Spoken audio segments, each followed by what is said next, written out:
Hello, hello.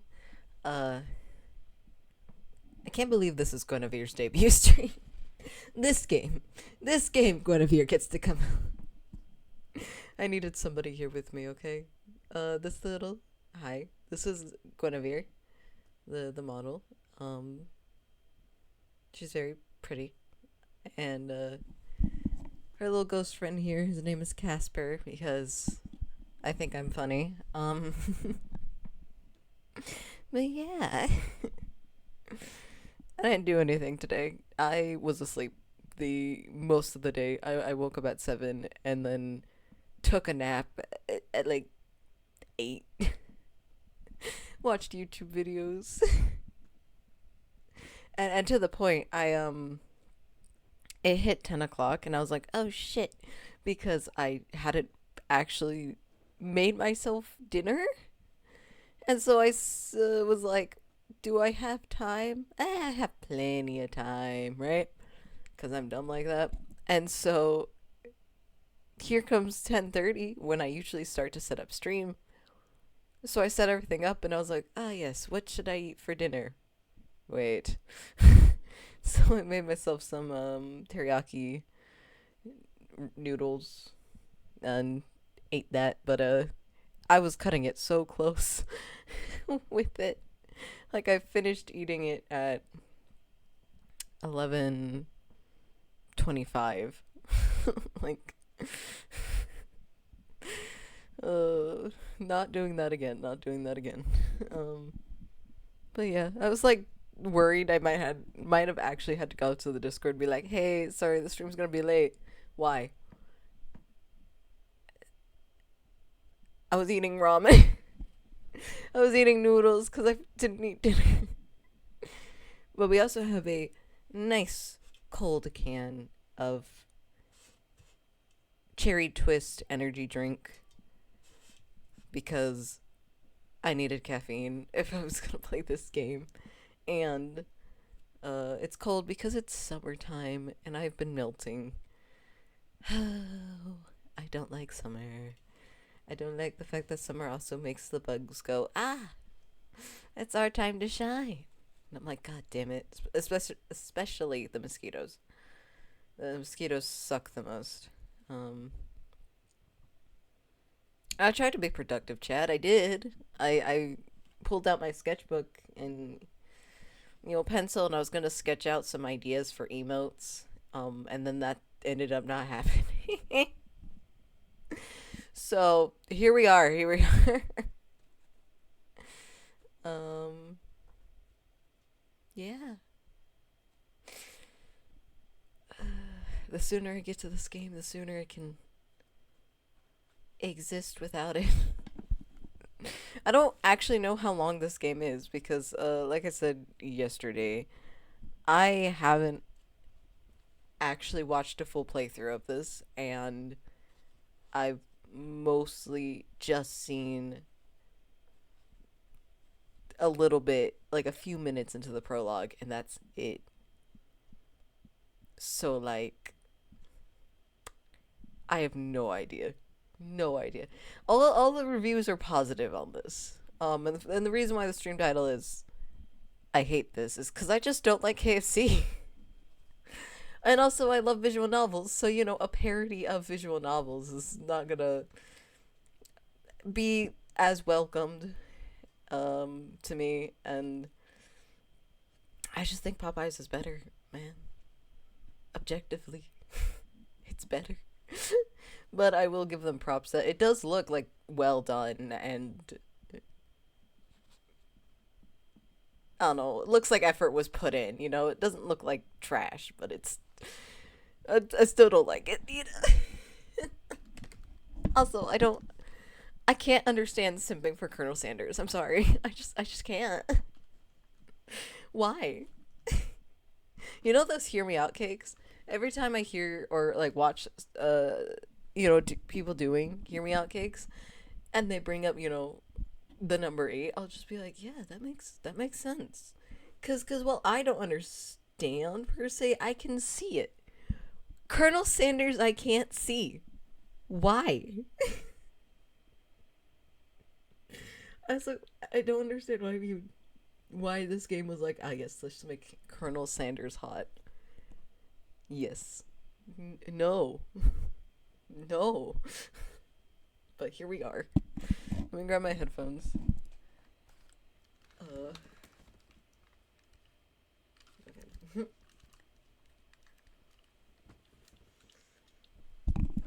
Alright, I also don't know if I'm going to be able to hold my microphone the entire time.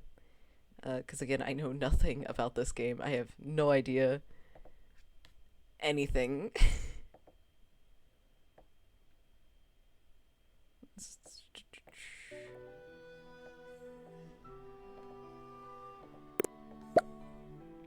Okay. I didn't actually figure out the volume before, because again, I was eating dinner.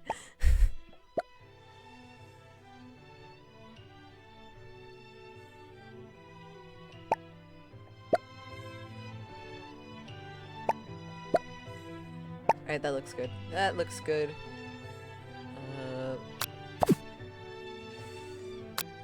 New game.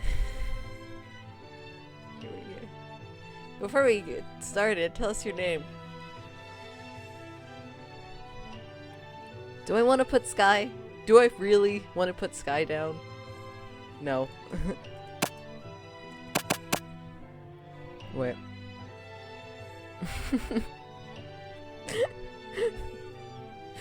How do I spell her name again? Here.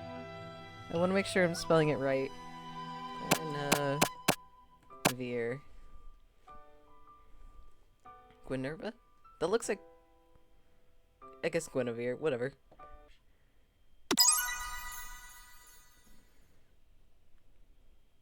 Biscuits and fried chicken. Now I just want Popeyes.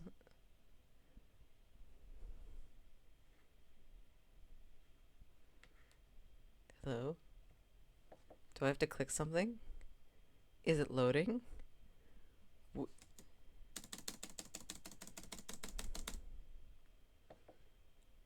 Next. Oh, there it goes. For a moment there, I thought the game crashed. I thought I was free for a second. Oh, that was funny. Okay, well. You sleep softly as the morning sun casts a warm glow through the window of your modest student apartment. The world is peaceful and serene. You could stay in the moment forever.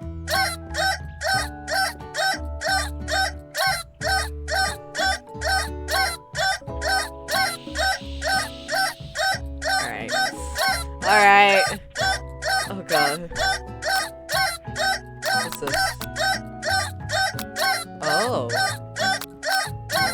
Wake up now or your first day of college school is no more. Oh, god, I hate it. Smack. I wish there was the option to throw it out the window, because I throw it out the window. Ah, okay. How do I save? Your mind begins to wander. I'm trying to figure stuff out. Settings. Let's turn this down, shall we? Because that was super loud. Load. Okay. What? What is this game?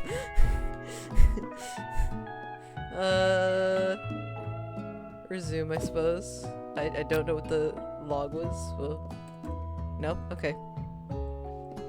Nope. Okay. Your mind begins to wander. Who will be there? What will you cook? What should you wear? Time begins to fly by and you find your imagination getting away from you. You need to take this seriously. Allow yourself to daydream a bit, thinking about the future. Let's just go. I better make sure to arrive prepared for the first day.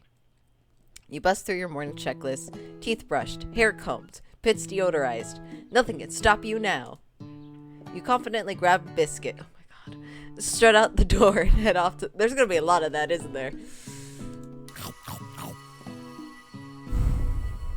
Just what you needed to get your blood flowing. Look, the funniest part, I don't even like the biscuits at, like, Popeyes. KFC, Popeyes. The best biscuits, in my opinion, are from Cracker Barrel. They've got the best biscuits and corn muffins. Standing in the quad, you gaze... Oh no, I didn't mean to skip that. Whatever. Here comes your lifelong best friend, Miriam. She's the most adorably awkward person you've ever met, and you absolutely love her for it. Good morning.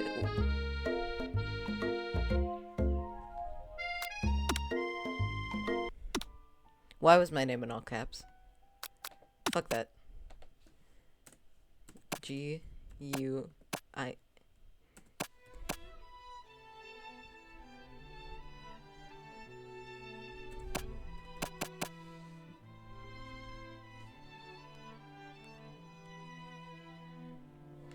Let's go back. Why won't it let me not do caps? Why is it in all caps?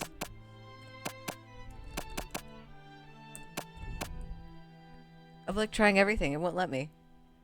So, that's gonna be annoying.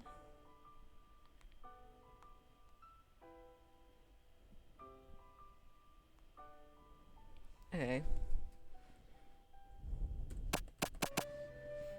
That's gonna be very annoying. Whatever.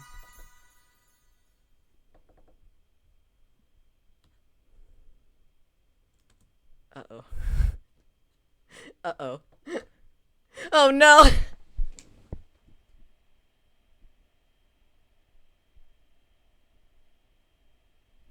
It says not responding. Technical difficulties, I suppose. Oh, no, wait. Is it back in place for you guys? It is, okay. Actually, let me fix it so it's a little more even.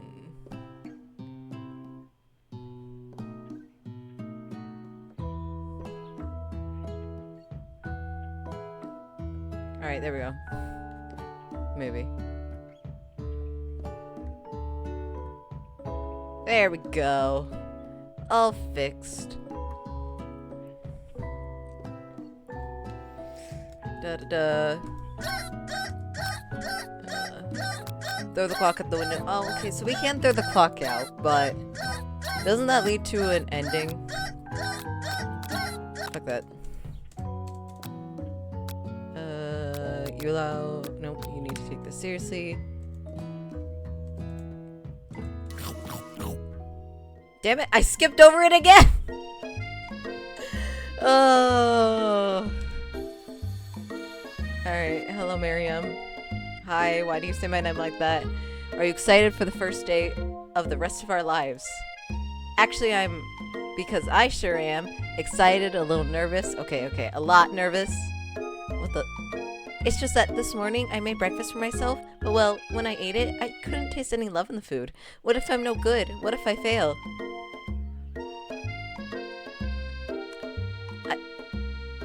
Okay. Classic Miriam. Raised by Master Chef parents, she's always held herself to a very high standard. Ever since we were little babies playing together and you rescued me from the quicksand box. It's been clear to me that you're the most loving, caring person I know. You're going to do great.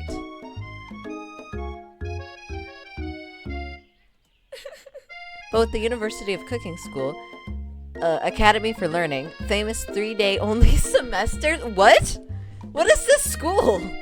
I'm afraid of being left behind and never catching up. A sweet girl, Miriam has always had a flair for dramatics. This summer, she got so nervous about her first kiss that she chipped a tooth practicing on a mannequin. Should you pep talk her or change the subject to give her some relief? She's our best friend, pep talk her. Remember last month when we saw that fortune teller and had our tarot cards read? The lady with the mask who gave me nightmares? I've been trying to forget. I know she looks spooky, but she was so sweet, and she told you that you were destined for great things. Remember that card with the fancy-looking tower, and the other card featuring the handsome fella in the red suit? I've been waiting so long to meet a handsome fella I could call my own. And I'm sure you will soon. In no time, we'll be graduating, and you'll be delighting the world with your heartfelt cooking in no time at all. As you talk Miriam up, you can feel her nerves begin to ease. You know what? Maybe everything will be okay after all. And if not, at least I have these killer bangs. Can you believe I cut them myself? Yes. Yes, actually, I can. Baby girl,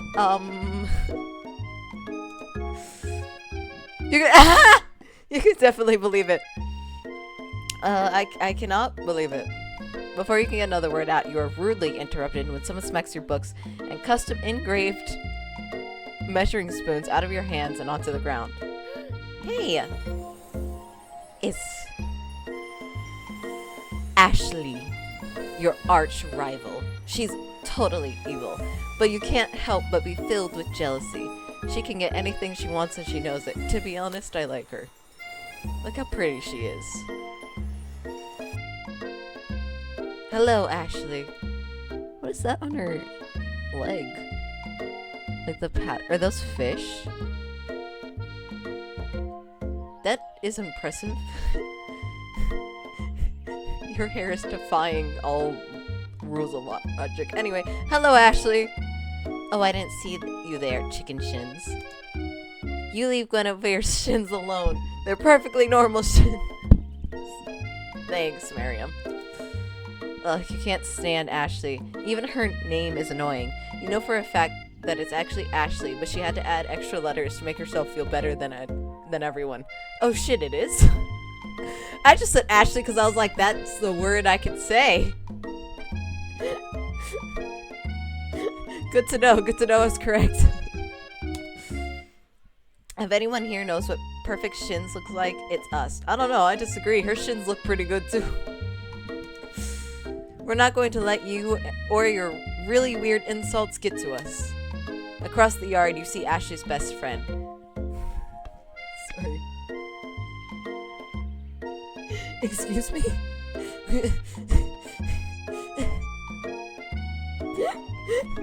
Excuse me?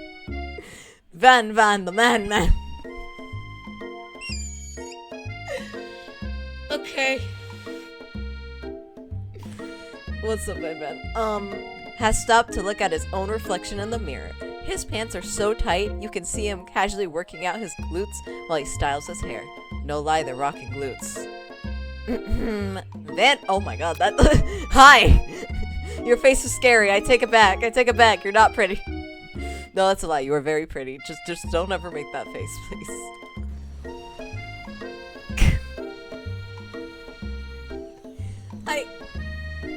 Is that his shirt? Sorry. Is that his shirt? It's just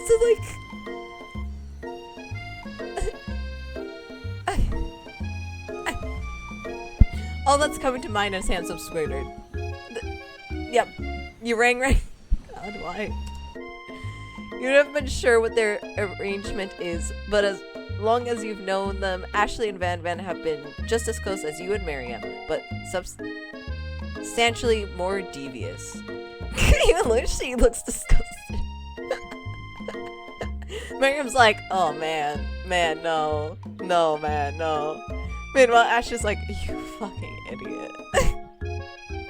Your hair? What is your... I thought Ashley's hair was bad. What is your hair? Nobody's gonna have normal hair. I'm betting on this now. I want his jacket, though. I'll be honest. I want his jacket. I'm just thinking, this is probably not a good outfit for culinary school. Sir? Cover up. Like, at least the other two girls somewhat look, you know, prepared for culinary school. Oh shit, I actually skipped. But, no. I can't believe the University of Cooking School Academy for... Why is its name so long? What is... Wait. UCSAL.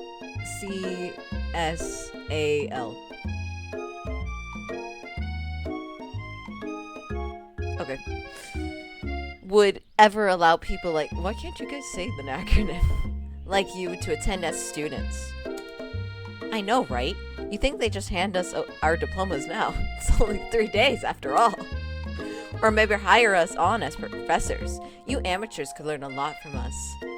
Oh, at least he doesn't always talk like that. With the first day of school about to start, there's just no time to properly tell these two off, so you resist the urge. Let's go, Miriam. Psh, see you later, losers. Okay. Hi! As you approach the door, you see a goofy-looking kid pushing hard against the window directly next to it. Hi, hun. Oopsie. I think it's broken. Reach forward and easily pull the door open. That should do the trick? I love you! Oh. I think you mean thank you, yeah. My name is Pop. I was named after my Pop. He's old. I love him. I love him already. I love him already. I love him already. Platonically, as in, oh, I want to take care of him. I want to adopt him. He's my son now. Named after my Pop, because he's old. Oh, kid. Kid, you're going places. Could someone like this also be a student at school? He must be one heck of a chef. Also, his name tag clearly says Bob, but I guess he's reading it upside down. Hi, Pop. I'm Guinevere. So, are you going to make me hold this door all day? Nope. With that, the young man walks into the building ahead of you. Is it just me, or is he kind of cute? Oh god. Yeah, he's cute, Miriam. Like, in a I would adopt him as a child way. I think it's just you. You both shrug your shoulders before following him into the building. You stand at the edge of the room, unsure where to sit. Other students wander in and keep themselves busy chit-chatting. I forgot about the corgi. Hi, man. A scruffy-looking pooch takes his place at the podium at the front of the class. I love him. Adorable. I do love him. It's a pretty baby. Pretty pop-pop. Yeah, you look so cute with your glasses. Oh, Golden, you're so cute. No, his name is Sprinkles! Now, quiet down, everyone. Who is this unreasonably cute pup? And why is he in our culinary class? That's a good point. Why is he in our culinary class? I don't think he makes a good professor if he's getting dog fur in all the food. You must be Sprinkles, head instructor and CEO of ACS... Not A. UCSAL. Please, call me Professor Dog. I may be cute and little and fluffy, but I still demand respect. Woof. God, you're so cute. I want to pet you. What? A cute dog is our professor? This is the best school ever. I guess only a dog's nose is capable of picking up on all the nuances of fine dining. Except he's also gonna get dog fur everywhere. And don't dogs, like, will eat literally... No, that's not true. My dog does have preferences. Out of nowhere. Oh my god. No, it's him. I know it's him. Out of nowhere, wind begins to rush around you as a swirl of cherry blossom petals fill the air inside the classroom. I'm chilly. Someone close the window. Agreed. Listen to the child. And then...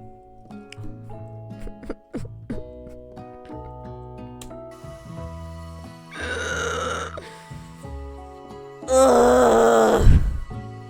He walks in. Hi. I can't. I just can't. You're immediately swept up in the aura of this new student and his remarkable goatee. Fuck off. Who knew anyone could be so handsome? Time stands still. It's him. It's If it isn't one of my favorite students. If it isn't my favorite student, Colonel Sanders interrupts Professor Dog, before he can finish his sentence. Please, call me Colonel. Is that his actual name? I don't know. Like I said, I don't really eat KFC, so I don't know much about KFC. I know there was a statue in Japan that got thrown into the river. Was it Japan? Oh no, I just know there was a statue that was thrown into the river. So that's basically my limited knowledge. Colonel Sanders. A hushed murmur rolls through the classroom as Colonel Sanders walks down the aisle of desks. Suddenly, the room is sweltering. It's not. It's really not. Sweat begins to bead across your brow. You feel like everyone is looking at you, and you're not entirely wrong. And this over here must be sweaty, sweats a lot. Shut up, Ashley. You're pretty, but you're so mean. Maybe we should open that window back up before faucet bits melts into a puddle and evaporates entirely. God damn, Van. That was actually not a bad insult. Holy. Your hair's still stupid, though. Hold on just a second. Nobody talks to my friend like that. You two know my name. We were in the same kindergarten class. And what is with all your really weird insults? Besides, when Guinevere sweats, it's not gross, it's beautiful. Look at that shimmer. Miriam, you are not helping. You take a moment to clean yourself up.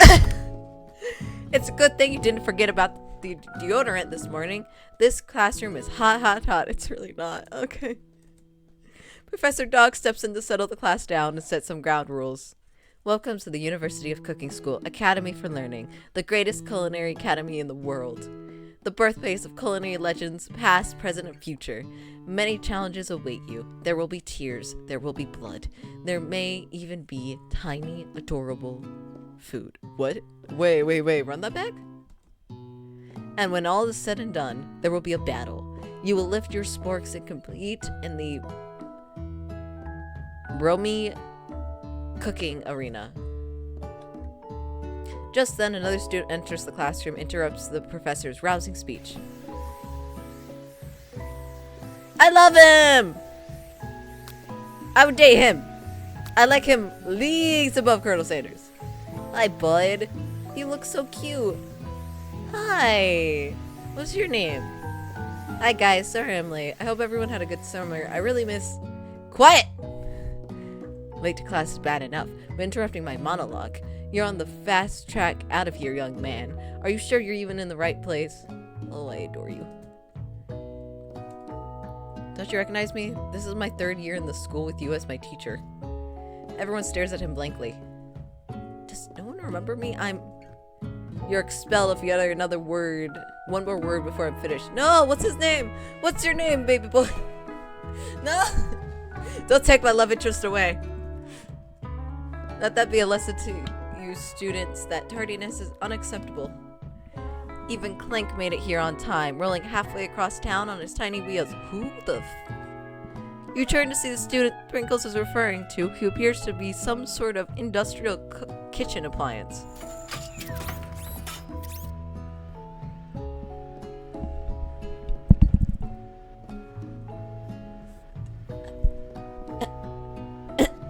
Excuse me? So to recap, our current students is Cute Boy, Colonel Sanders, Miriam, Pretty Ashley, Interesting Hair Van, Professor Dog, and a robot? Is he an oven? What are you, Clank? How are you? How do you? What? Hi. The class bursts into laughter. Clink, Clink. Clink, what are you? Oh, Clank, you rascal. What?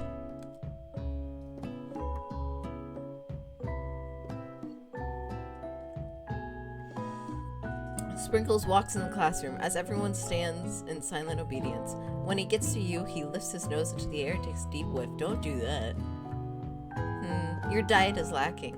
Based on what I'm picking up here, you definitely need a... You should take better care... Shut the fuck up. Why is he not wrong, though? I do need a multivitamin. Mom and I were looking for some the other day. Fuck off. I don't want to be called out by a dog named Sprinkles, who teaches a culinary class. Who's a corgi.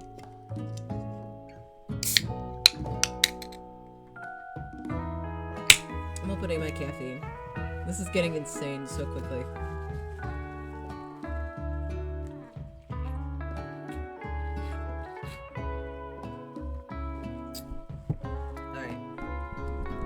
Alright.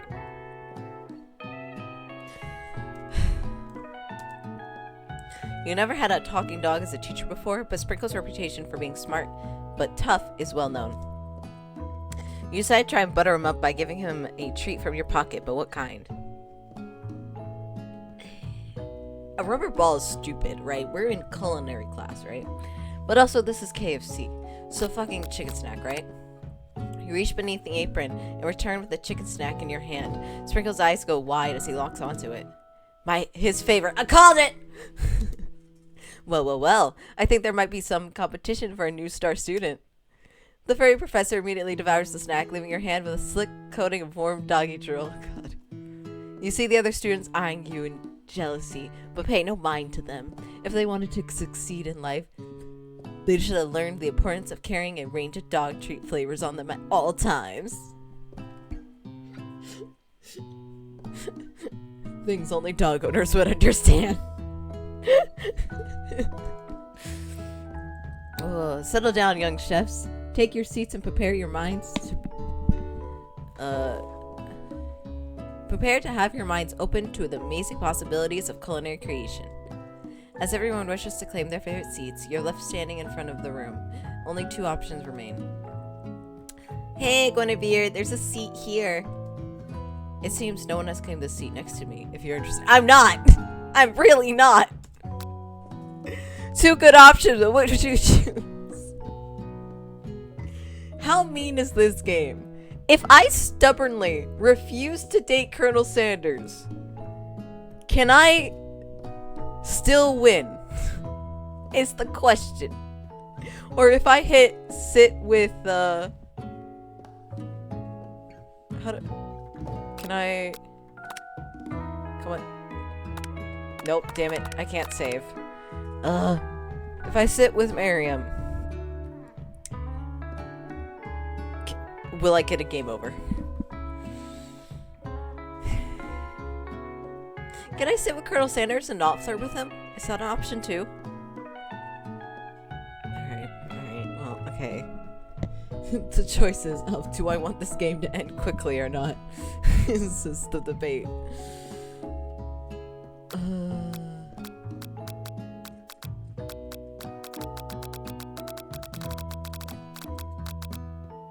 Do I have a coin? I really don't want either, to be honest, because I feel like Miriam's gonna get me a bad ending, and I feel like Colonel's gonna, be good, but, Miriam. You move to take your seat by Miriam. I'm so glad to have you near me to support me through this class.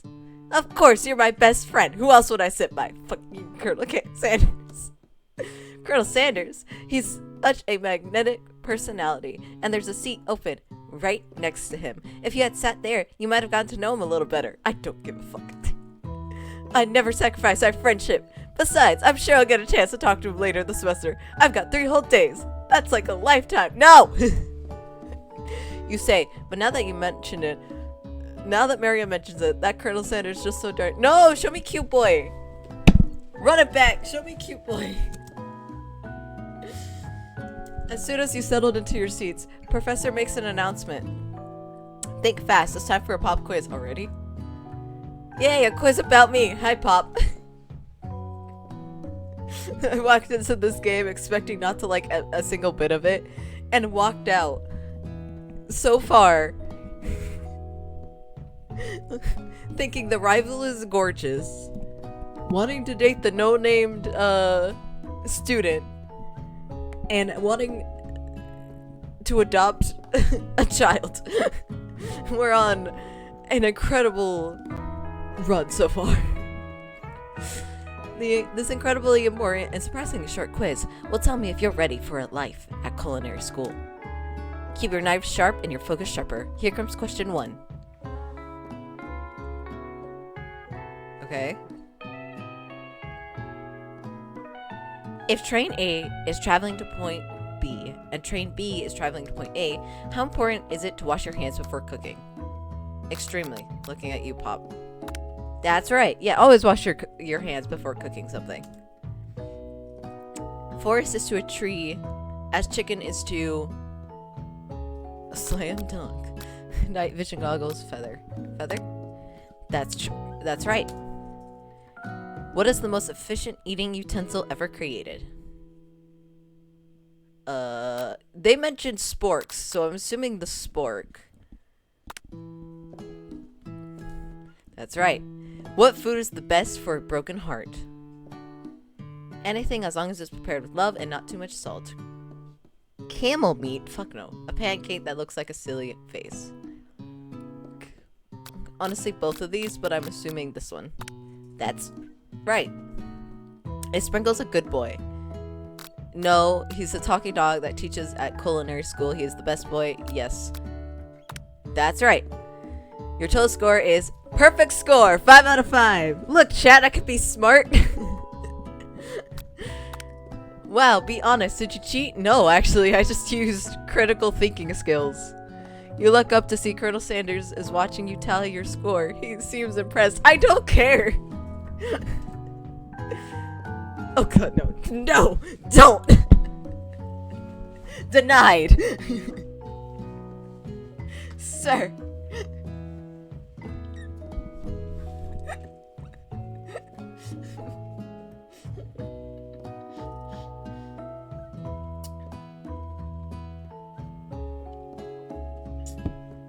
Alright. I know we just met, but I have to confess. I think you have a beautiful brain. No! I was trying to avoid you. Hot diggity, Guinevere. You just scored some major Colonel Sanders points with that performance. Ugh. May I have your attention, students? I have an important announcement to make. Time for lunch. Hell yeah. One pop quiz and lunchtime? Ooh, actually, fucking gorgeous. Hold on. This is unfair. Why is this game so pretty? Beautiful soundtrack. And it's about dating Colonel Sanders. Wow, the cafeteria is as nice as any restaurant you've ever eaten at. It makes sense that a school dedicated to cooking would also be serious about eating. A delicious fragrance wafts through the room and tickles the end of your nose. Your mouth waters. Do you smell that? That must be our lunch. It smells crazy good. Everyone, can I have your attention? Hi! Hi, pretty boy! He's back! Hi, honey. What do you want?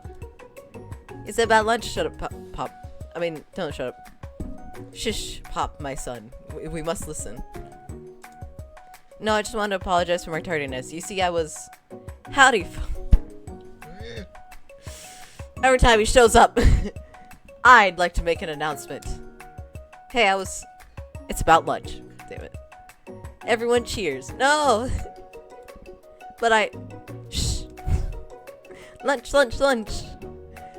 She said shush. In honor of the new semester, I've prepared something special to share with everyone for lunch. It must be the smell I smelled. Indeed, that smell is... Oh god. You hold your breath, waiting to see what this food is this mysterious student has created. You heard he's very talented, but were the rumors true?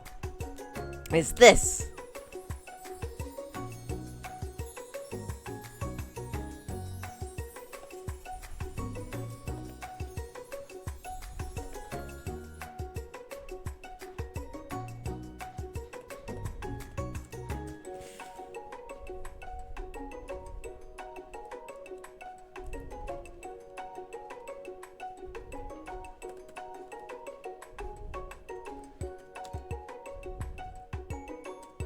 Whoops. Okay, I'm trying to do something in the background and it accidentally went to something else. So, hold on, we gotta wait a little longer. Enjoy the comical silence, I suppose. No, God. Are you kidding? Okay, no, okay. I thought it did the thing again.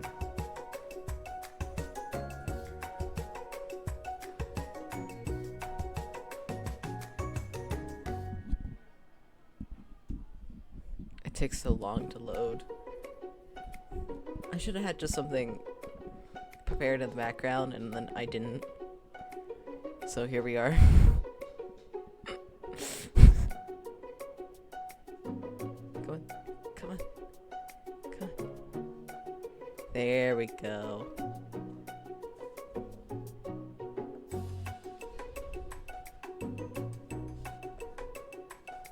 Let's see, actually, I'm debating if I'm just gonna show it like this or do something else. And so, depending on if it works or not, I'm gonna do something else.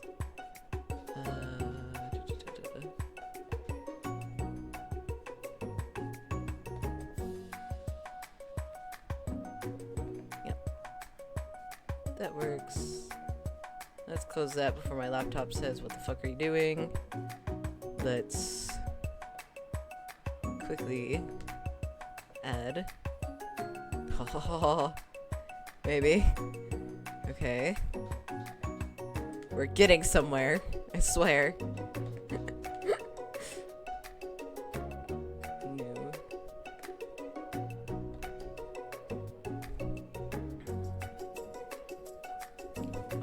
Oh. Shoot, I put it in a different one. Okay. There it is.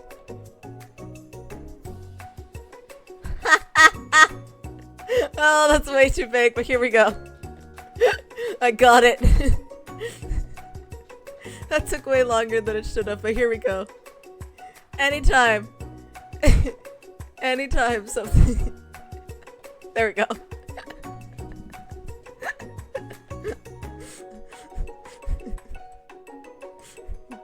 Here, okay.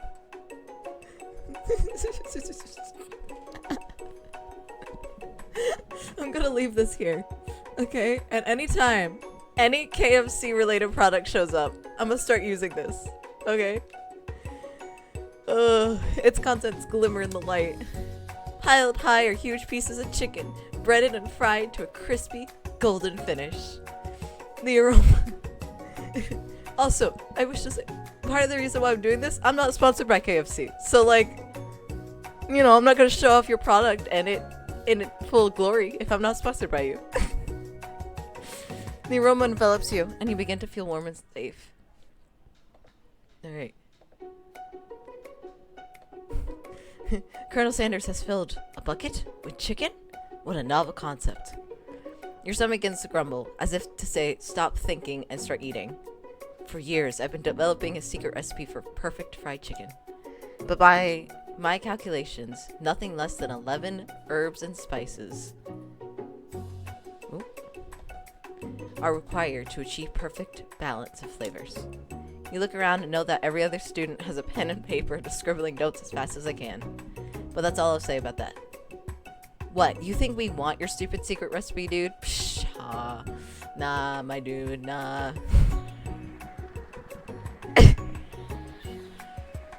I'm sorry. Van, every time you appear, I'm so confused on how to feel about you. Hella good eyeliner, not gonna lie. But like, and obviously I love your jacket, I love your gloves. Your hair is questionable. I was just drafting my last will and testament in case one of those ingredients is poison. Got him. He looks around nervously to see if anyone else is laughing at his sick burn. Look at that face, oh god. You wait to see what zinger Ashley has prepared to follow up, but she suddenly takes a different approach. Yeah, and I was just like writing in my diary. Dear diary, today I smelled something beautiful, and I knew at that moment only the hands of a true gentleman could fry chicken so tender. What the fuck?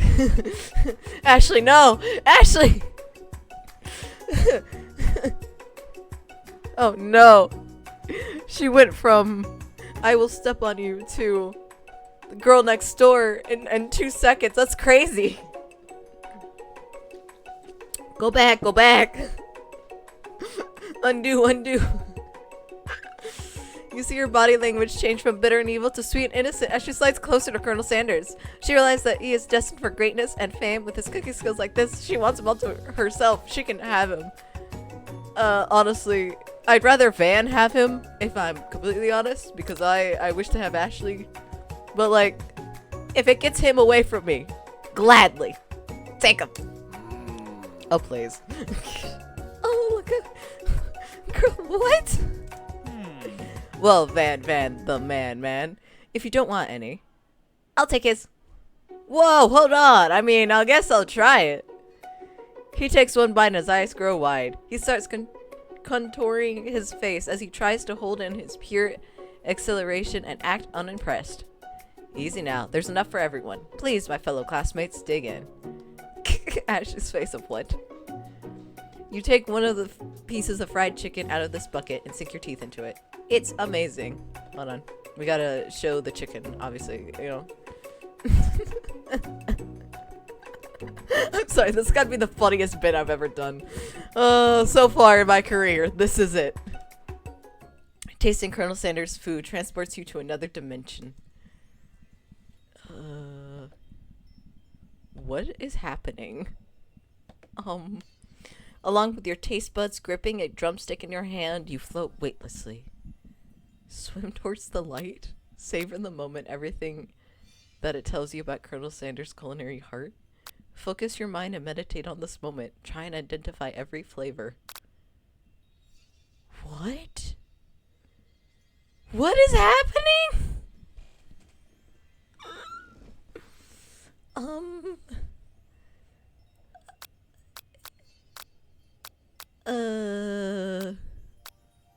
To the light, I died. I feel like it's one of these two.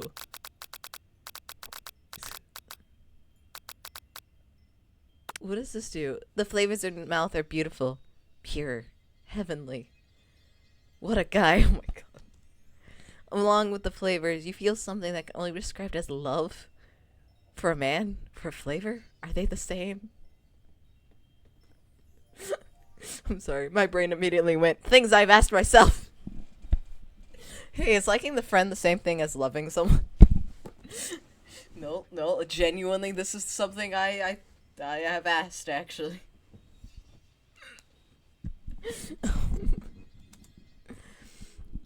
After tasting his food, you try to get some one-on-one time with Colonel Sanders. No, please don't let us. Oh, god damn it. Let me run. You approach him. Colonel Sanders smiles ever so softly as you approach. He stops what he's doing and allows you to break the silence. Colonel, I was wondering if I could talk to you for a second. Anything for a fellow chef. What exactly was on that chicken? How bold to come out and ask. Why do you have a staff? What? This feels like a fever dream. This feels like a fever dream. What am I playing? It's an idea I had for a new combination of flavors that will make me my fortune and establish my legacy for all time as I open a chain of highly successful fried chicken restaurants. No big deal. It's just you and me here talking. I can keep a secret. In fact, I have some of my own I'd be willing to trade. What secrets? What secrets? The fact that I like Ashley or Pretty Boy? Or is it the other fact? Technically, Guinevere Model High has lore. She's a necromancer, so like I guess that's actually a secret that she could trade. But I'm just like, what's the rush? The semester's only getting started.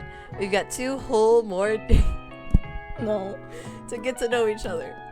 He's clearly not giving it up easily, but it doesn't hurt to be persistent. You know what they say about secrets, Colonel? Shouldn't learning be fun? Aww. You got Moxie, I'll give you that. Can we stop flirting with him? Colonel Sanders looks both ways to make sure you're truly alone, then leans in. You can feel his warm breath as he whispers. Just one ingredient.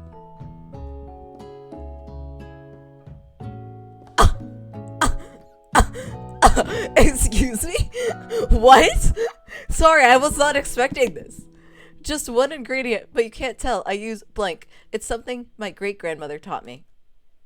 Blank, wow, you'd never have guessed that. In fact, you're not even sure where you'd get some if you searched. While you're wrapped up in the huge revelation, you notice that Colonel Sanders has disappeared. While everyone else is still in the cafeteria, you decide to look for him. You find Colonel Sanders outside, standing in the quad. Do not confess to him under the cherry blossom tree. I swear to God. Do not confess to him under the cherry blossom tree. If you confess to him in the cherry blossom tree, I'm doing this. This will be the entire game. Will be just that. I will full size this. Do not test me, game. Oh, it's you again. Howdy. You talked like 5 seconds ago. Sometimes I like to go outside and look at the school buildings. I think about how my story will continue after I've graduated. Sounds like you have big plans. I dare say the biggest. I will leave my mark in this world. You can bet on it. Alone together for the first— What? We were just— Okay. Whatever. You figure now is the perfect moment to show your personality to him. Neg him to show your own strength. Wow him with the big idea to add an additional ingredient to really spice things up. Be modest but thoughtful. Oh my god. No! Well, I just want to tell you that I really enjoyed your food. Now you've got his attention. The flavors are complex but comforting. The interplay of salty, savory, and peppery, it was perfect. I appreciate the compliment, Guinevere. Sorry, every time I see the caps, I'm just imagining Guinevere! Like they're screaming my name every time they say it. Guinevere! Like, am I deaf? What is happening? I'm sure you'll be a big success. I know we've only met today, but I'm starting to get the same feeling about you. We should head back inside. The next lesson starts soon. What is happening? You step into the massive cooking arena where the afternoon lesson will take place. Each student gets an oven and all the tools and ingredients they could need. Casper, I'm going insane, Casper. I love Casper's innocent, dopey look. It's just like, la-di-da, la-di-da. I don't know what the fuck's happening, but I'm just here for the ride. Meanwhile, I'm over here, like, dying. Casper, you're no help at all. Look at this place. It's magnificent. Finally, we get to show our stuff. Wait a second. Oh no, we have to show our stuff? What if I totally blow it? You're not gonna blow anything, except maybe kisses to the crowd of fans you're going to earn with your signature, adorable, tiny food creations. Welcome, students, to the cooking arena. For today's lesson, we'll be cooking with partners. Hurry up and pair off. Naturally, Miriam looks over to you, but unable to control yourself, you pounce on Colonel Sanders. No! No, Miriam, rescue me! Miriam, take me away! No! Reject me, please!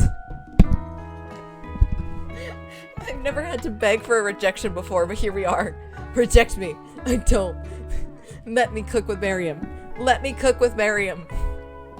Hey, Colonel. I was wondering if you'd like to tackle this lesson as a team. A team of 2, that is. Me and you, if that wasn't clear. Blink 3 times if you're being held hostage. Oh, no. Want to be my partner? No. Oh, damn it! Sure, Guinevere. I'll prepare a station. Without you as a partner, Miriam is left standing alone. 2 different students quickly take notice. Hello, new partner. Beep, bop, bzz.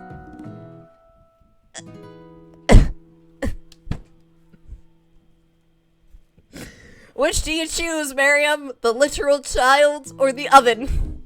Is he an oven? I still don't know if he's an oven or not. But the cooking appliance or the literal child? Oh my, 2 potential partners. I'm so sorry, gentlemen. I don't know who to choose.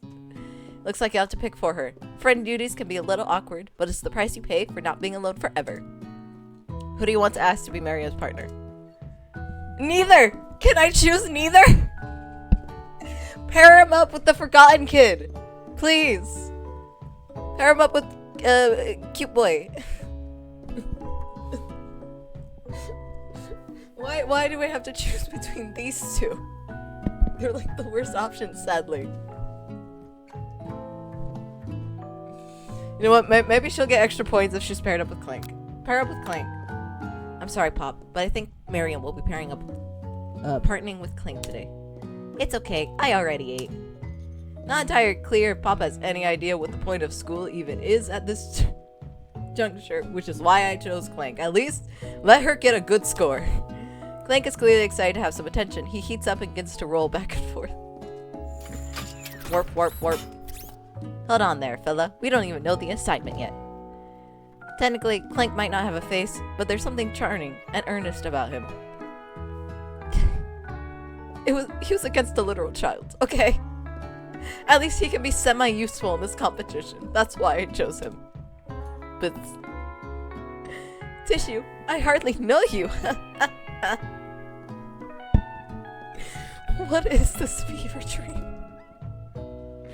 Clank judders and a panel shakes loose. You get the impression that it is a sign of affection. Looks like you two will be fine. Now it's time to focus on your own cooking classwork. Oh god.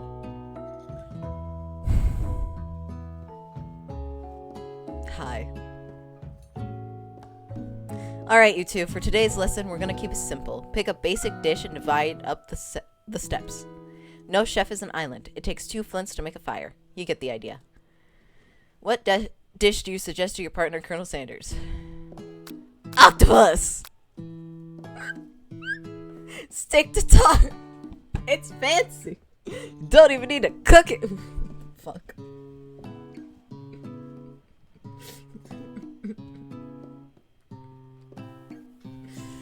Oh, for those wondering why am I picking the options that are like getting me points with Colonel Sanders, is because I don't want to just immediately get a bad ending right off the bat. Yeah, that's really it. But I am still like trying to avoid him as much as I can. The game's not letting me do that though. It's also not in my nature to pretend like I will choose that I don't know that the thing that will get me the most points is this. I've played too many romance games, man. I know the answers. It's too easy. I've always been something of a down-home chef. I was thinking we could make something warm, inviting, comforting. Maybe mashed potatoes and gravy? I like Popeye's mashed potatoes and gravy a lot more. I can't imagine one without the other. Hold on. Let's see if I can do something.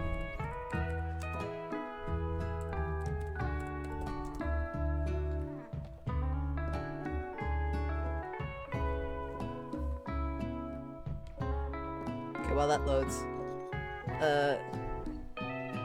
Did I actually skip dialogue? Whatever. Colonel Sanders casts a coy look at you, causing her whole face to go beet red. Embarrassed, you quickly turn away. I'll get the potatoes. No, please, let me. Picking perfect produce is a passion of mine. Okay, sure, bud. Looks like things are getting pretty fresh around here. Does someone have a crush on Colonel Sanders? No, really no. I like you leagues more. Please, Ashley, please.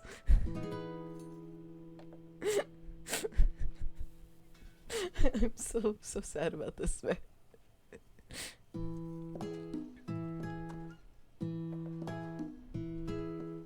Alright.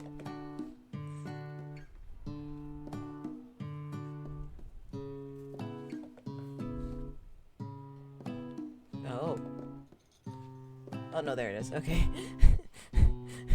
It's a little lost there for a second.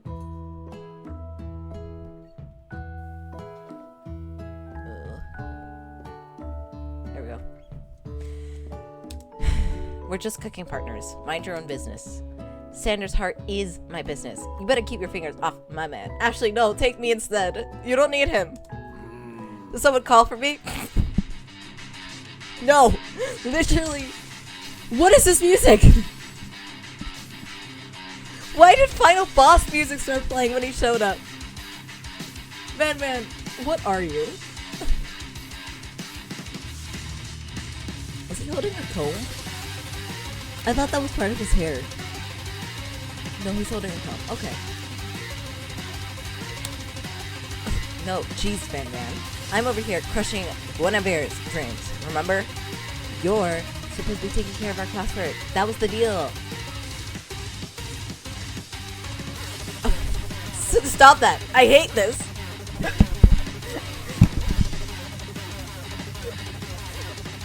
Go back to the Ashley I know.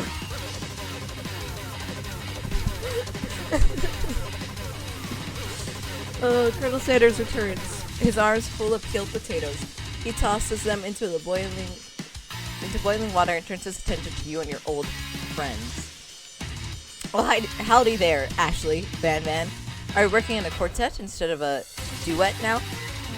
Actually, no. It looked like Guinevere was struggling, so we offered them a hand. You know how it is. These young amateur chefs need a lot of mentoring. You're so pretty, but such a bitch, Ashley. I was gonna say, Colonel Sanders, maybe I could teach you a thing or two about fancy food. Maybe one day you'll be able to get up to my level. Ha! Doubt it. Don't be rude, Van. Personally, I have no doubts whatsoever about Colonel Sanders' ability to concoct creations worth of admiration. After all, your fried chicken was spectacular. Oh yeah. Yeah. Fried chicken, yeah. This fried chicken, wonderful. Great. 10 out of 10. But Colonel Sanders, if you ask me, it might be better.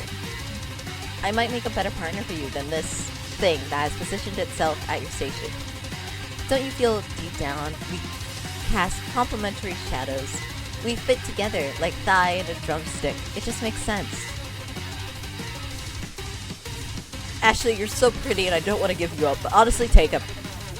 Nothing about this makes any sense, but the only thing is clear. She's coming for Curla if you don't watch out. Ashley's really going at you hard. You need to ask for some backup here before things get ugly.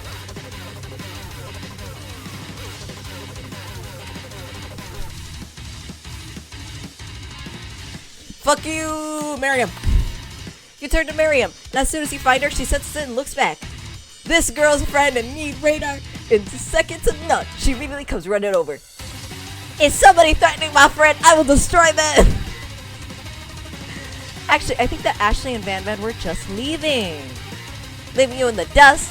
Lisa uses my skills as a chef, perhaps, but stepping away from this competition, you're sorely mistaken. Miriam, you're a loyal friend, but Guinevere is my partner for today's activity. You look up Sprinkles, hoping he might step in, but he's nowhere to be found, drawing those cute corgis in their short, sturdy stature. You look down at your station and realize that intense motion, your hands have been cooking on autopilot. Distracted by the drama, you've already crushed the potato into a perfectly creamy mashed texture, with plenty of butter and cream for flavor. It's as if your natural passion guided you through the steps you know so well while your attention was elsewhere.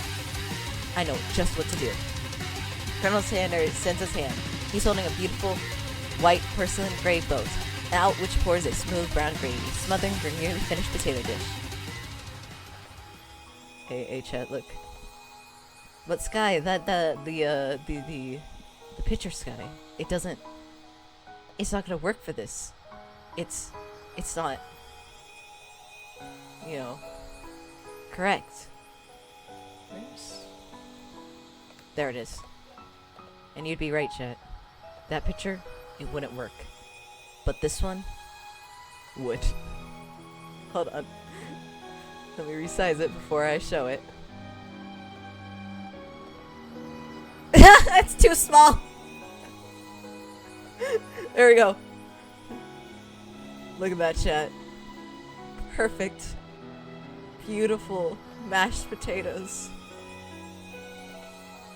Beautiful, perfect mashed potatoes. Gravy flows down from the mound of mashed potatoes. The results look spectacular. Granny would be very proud. Oh. Actually, I like that so much more. Anyway. Colonel Sanders holds a spork out to you. You reach out and grab hold of it, but he doesn't immediately let go. The two of you stand holding the same spork, and for a small moment, all the madness and pressure in this crazy world stops. Your eyes lock. The moment is electric. Time stands still. If you love something, set it free. What the fuck?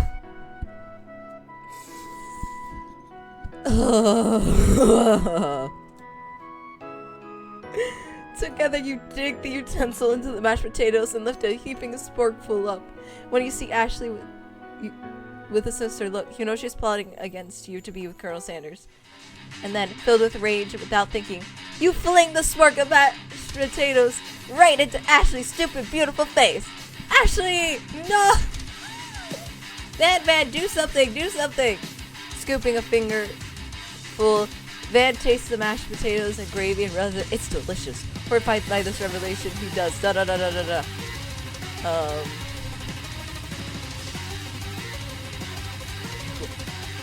Sorry. Hold on. Can I... Yeah, please. I'm trying to see if I could go back in the VOD and read what I missed. Because I feel like that was actually, you know, important. And the answer is no. Okay, well... Whatever. Hold it right there, Guinevere. We do not waste food in the gourmet cooking arena. Colonel Sanders, I expect better from you. If you throw one more spoonful, you both better be prepared to eat wherever it lands. Can I has potatoes face? Van rushes over, a covered dish in his hand. Mashed potatoes, pathetic. In a few minutes, I prepared a full meal. Gazed upon my speciality, braised tentacled octopus in my silky saltwater sauce. Plated by a battle axe blade forged by my supreme chef ancestors. I've never had octopus before, but honestly, that looks good as hell. Not gonna lie, Van, despite all your weirdness, that does not look bad. You've ignored me for too long. This ends now. It is I who will have the first bite, and you will all look on with envy. Pretty boy! The interim student rushes at Van and swipes a bite of his signature dish right off the plate. No, don't! Something about this dish doesn't strike my nose quite right. I think the octopus was rushed, and it might have turned in the process. The results could be toxic. Too late. It has been eaten. I think I left something in the oven. I don't feel so good. No! It killed him! No! Pretty boy, no! Oh! This is devastating! No! They killed the one guy I liked! Why? Bring him back! No. Everyone step back, don't take another bite. You look back at the plate, the rest of it's gone. You notice the tip of the tentacle being slipped up into Pop's mouth. Pop winces in pain for just a moment, and then is almost immediately back to his oblivious self. Whoopsie. Tastes like poison. The entire class has gathered to watch Pop's final moments. Shock has frozen the whole crowd. They are as motionless as statues. Class bells rings, disrupting the moment, snapping everyone back to reality. It would appear that Pop's enthusiasm to try new things, despite the obvious danger, has inoculated him against poisons of all kinds. I'm not sure the professors here make enough money. I'm a necromancer! I can rise! Give me Pretty Boy! I can bring him back! Sorry, I just remembered that, because I'm like, no, they're gonna leave Pretty Boy as a ghost, aren't they? Bring him back! I'm not sure the professors here make enough money. Hello? I just turned into a ghost over here. Seeing that you're shaken up by that really annoying student and all his nonsense, Colonel Sanders approaches you. I'm sorry you had to go through that. Please, let me walk you home. No! No! No! Pretty Boy, save me! What? Like, for real? Oh, come on. Okay, look. Learning how to draw. I'm gonna make this into an animatic, alright? The animatic is gonna be Colonel Sanders picking Guinevere up, and tossing her over his shoulder as I'm screaming at a ghost of a boy. Like, save me! You follow Colonel Sanders out of the room. At night, the school building has taken on another vibe entirely. It's dark and more than a little spooky. Is it? I love those stars. That's actually fucking gorgeous. Colonel Sanders stands in the quad's neon glow and speaks softly. Those mashed potatoes you made in class today. Before you go on, I want you to know, they're not a great representation of my skills. I didn't even realize I was making them. They were amazing. Tasting them, it reminded me why I became so passionate about food to begin with. I know. The greatest mashed potatoes to have ever lived.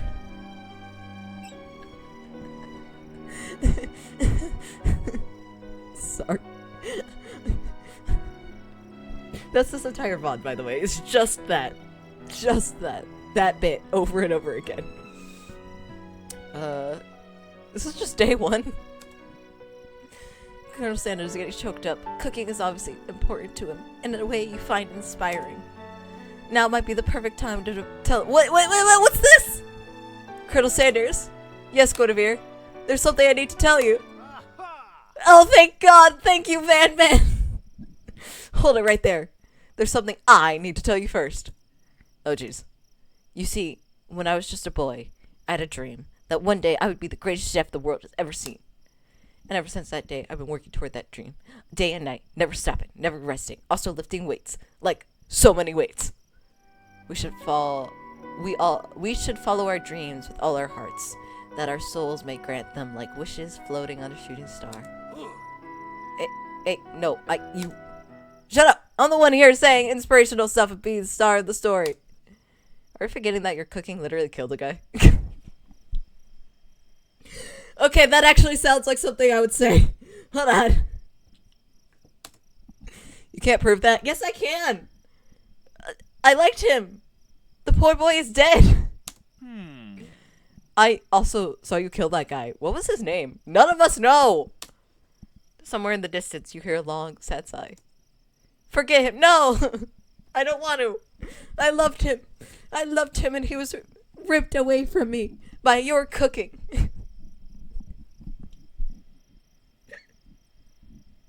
What the fuck is this stream? Forget him. We're talking about me. Me. I'm the hero.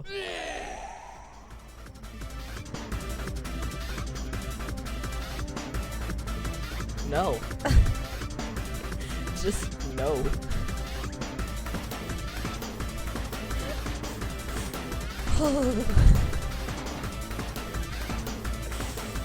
Alright, what do you want?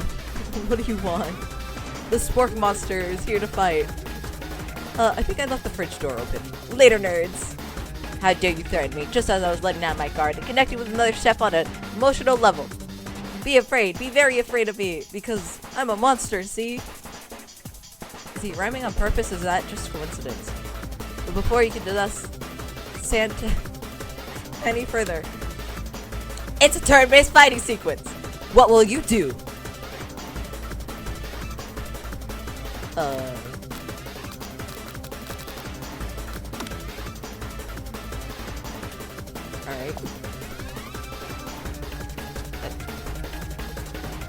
Defend.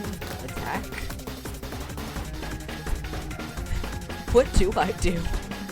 I've never gotten this far. I mean, I've never played it. I literally saw the beginning and then nothing, like, from the cafeteria to now, I have not seen any of this. I'm going blind.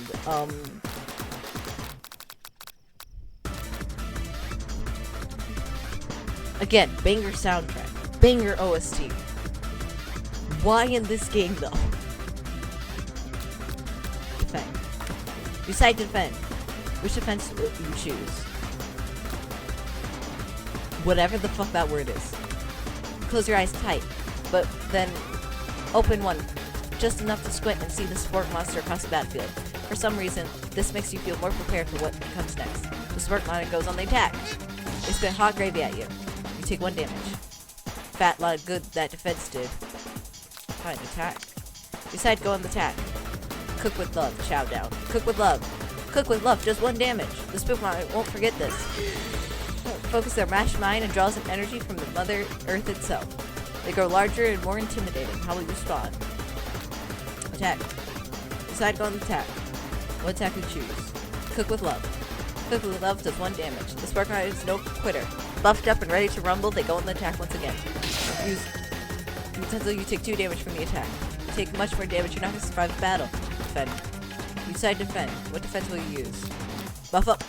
No one controls such buffness. You start to feel bloated and quite literally a little gassy. You better attack soon or your legs will explode. Decide to go on attack. Cook with Love. Cook with Love does 1 damage. This is my oozing cheese on of the quad. I wonder who is it that is going to have to clean up. Maybe the ghost boy, probably. Feeling vulnerable, the Spork Monster prepares its ultimate attack, Rounded Edge. Vile villain, your reign of terror stops here. Colonel Sanders summons the energy of 1,000 chickens.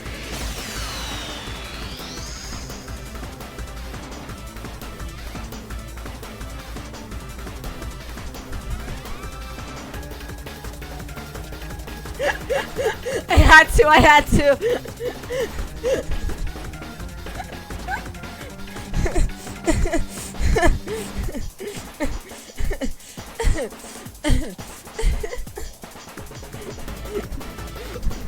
Okay. Back to the actual game. Hot Pie Power Punch.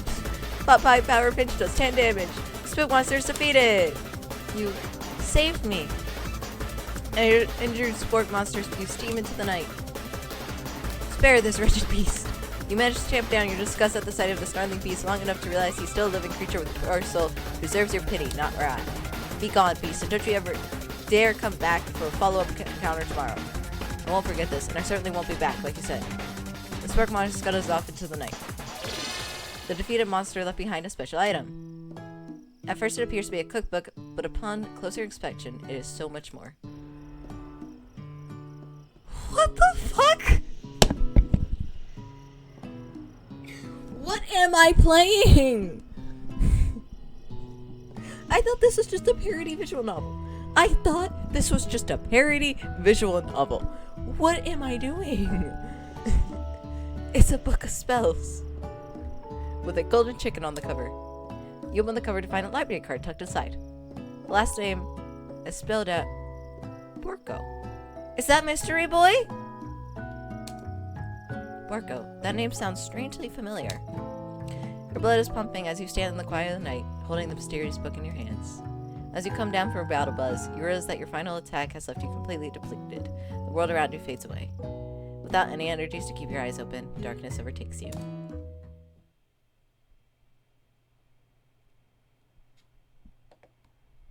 Damn it. The image of Colonel Sanders, blah blah blah. He must have helped you get home. In your tired state, you don't know if you could have made it without him. What a guy. What a guy. You want to thank him, but you don't have the strength to utter a single word. You feel your covers being pulled over you as you were tucked in tightly. Good night, my colonel. No. In the dream, you're together with Colonel Sanders. For some reason, Sprinkles is also there, destructing your love dream. Your love. Dreams are weird.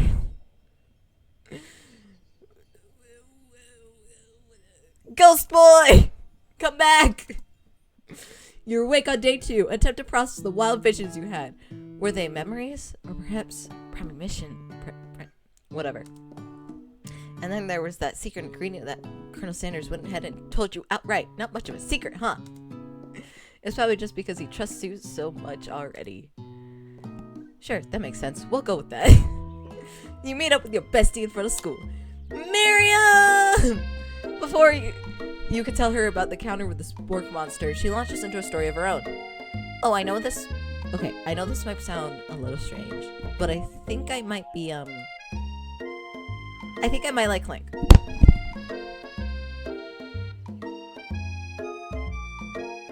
Like as a friend? Please tell me like a friend. I need you to tell me like a friend, because that is a kitchen appliance, Miriam. So please tell me as a friend. Like him? As in like? Come on, Miriam, say no. Oh my god. He's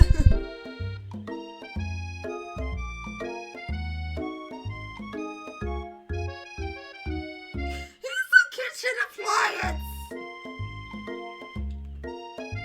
Kill me now. What?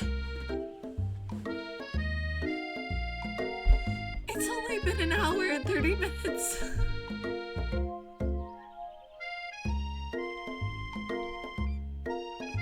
I can't even end stream. I'm so mad.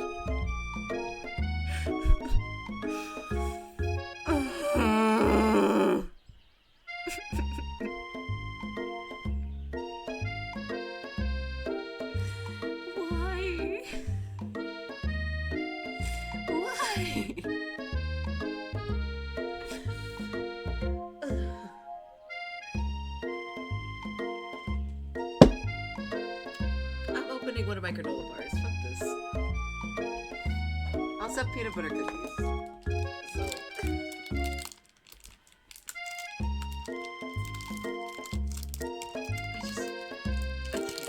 I can't. What the hell, man?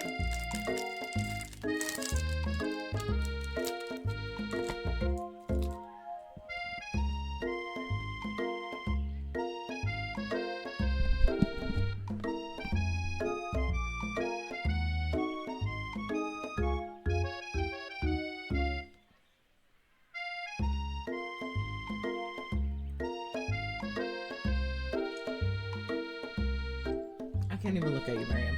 I just can't look at you. I know it sounds like it's moving too fast, but there's something about him.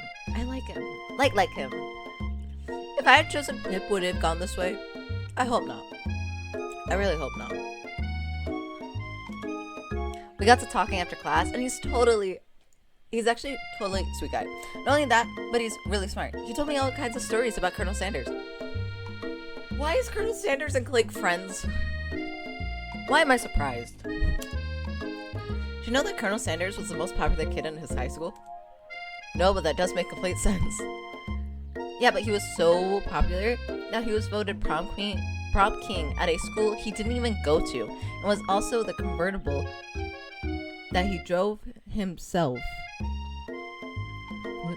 It was also the convertible that he himself rode in at the front of the homecoming parade.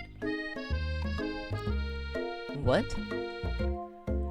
I'm thinking maybe something got lost in the pressure cooker language translation there. I'm thinking the same thing. Either way, maybe it's best if you took it slow with this new boy, like I am with Colonel Sanders. Like how I keep trying to run away and scream no.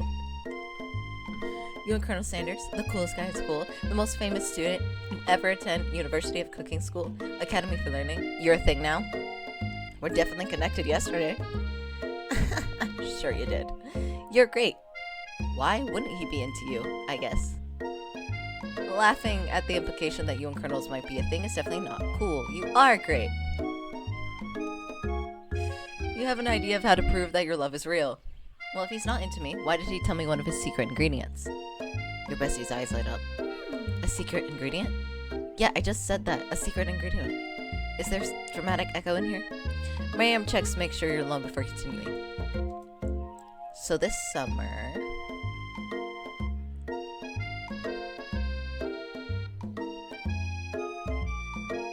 Miriam, what the fuck? So this summer, while I was on vacation with my family, a lovely man approached me in the botanical gardens where I was wandering. This can't be good. He told me all about his passion for spices, secret spices. The man even gave me some to show what he meant. He said it was a powder created from some super duper rare dried flower petals, and that if I did him a big favor, I could have some of my own. Please, Miriam, don't tell him. So I filled my suitcase with them and I brought them home. He was so nice that he even met me at the gate when I arrived. Later, when I cooked with them, a very strange feeling came over me, and the flavor was unlike anything I'd ever tasted. I think you're being very liberal with the meaning of spices here. Whatever. Anyway, we both share interest in cooking, and we've stayed in touch, like pen pals. I bet he'd love to know more about new spices. Well, I'm definitely not supposed to share Colonel Sanders' secret recipe. And besides, I only know one ingredient. I doubt it's much use to anyone. Please, please, please, it would mean the world to me. No one has to know it came from you or Colonel Sanders. What should you do? Protect Colonel Sanders' secret, share it with your bestie. I know what the right answer is. And honestly, currently, Miriam, you're just on my what the fuck list. So, let's do a little recap here. Our class was insane. The only people I like out of this class is the literal child, which I wish to adopt as a son, a dead boy, and that's it. Oh, and Ashley. And I think Ashley is pretty, but she's not faking innocence to Colonel Sanders.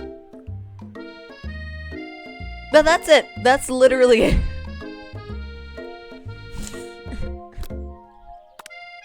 You quickly think of a fake ingredient name. I don't know, how about... It was the Eye of Newt. I know it sounds like some kind of witch potion, but what can you do? Eye of Newt, wow.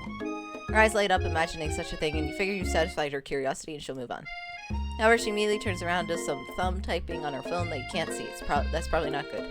Before you can ask to confirm that she's definitely not texting secrets to other people, you are interrupted. A rush of wind...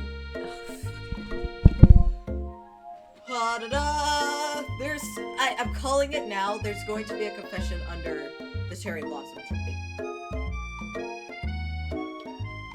There has to be. There has to be. So far, this game is so insane that there has to be one.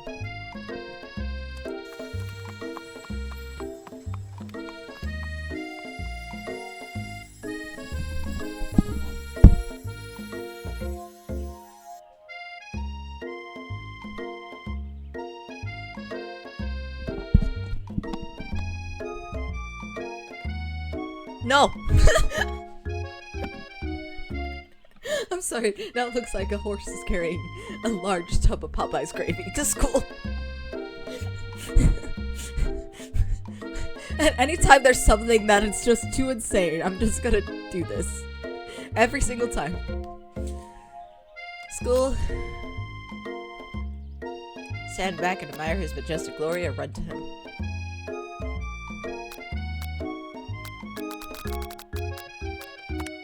Colonel Sanders' horse is truly a thing of beauty. Without ever acknowledging that he's being washed, he does a short horse dance before dismounting with a flourish. He jumped off, apparently. Anyway, you are struck by the sight of him that you lose the ability to speak coherently. Oh, I didn't realize anyone was watching. Don't worry, he knows his way home. You attempt to compliment Colonel Sanders, but the words don't come out exactly right. What a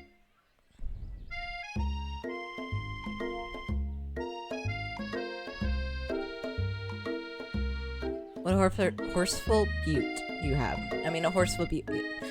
Dang it. That's what I just said. Being a good friend, Miriam attempts to cover for you. Oh, Guinevere just gets really nervous around people they like. Miriam! This is not helping. I don't like him, Miriam. Please. I mean, they got food poisoning and we're up all night. It was gruesome. You should have seen it, Miriam. I'm gonna murder you. I'm gonna murder you. And... I don't know, Clint can visit your grave. What? She gives you a wink and a smile as if to say, situation handled. Can't blame a girl for trying. I can! With that, Colonel Sanders disappears into the school, leaving you and Miriam to follow. When you enter the classroom, you see your two rivals, Ashley and Van Van, are doing something bad. By the way they're hiding, you know it must be really bad. Like, recipes bad, experimenting with restricted ingredients bad, summoning a demon bad. You try and get a peek over Van Van's hulking shoulders. That sounds stupid as hell. But he sees you coming. Ashley, my beloved! Whoa there, little one. I'm not sure you're ready to handle this. Fuck you. I don't care about you. Ashley! Hi. Hi, Miss Gorgeous. Your eyelashes are, like, so good. Sky, wow. You know, you said you liked Ashley, but now you're, like, doubling down on it. Yes, because... if the game is forcing me to have to act all flustered with Colonel Sanders, I'm doing this. Why don't you make like a bee and mind your own wax, honey? She called me honey!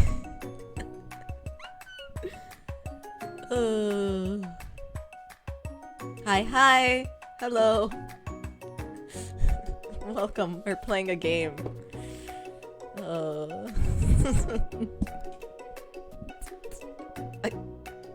What do we even choose here? What is the right option? Is there a right option? My response to this game is just, is there a right option? I hate all of this. I thought, oh hey, yeah, this stream title is gonna be a sort of tongue-in-cheek, like, I hate this, but like honestly, I'm like, what is this fever dream I'm doing?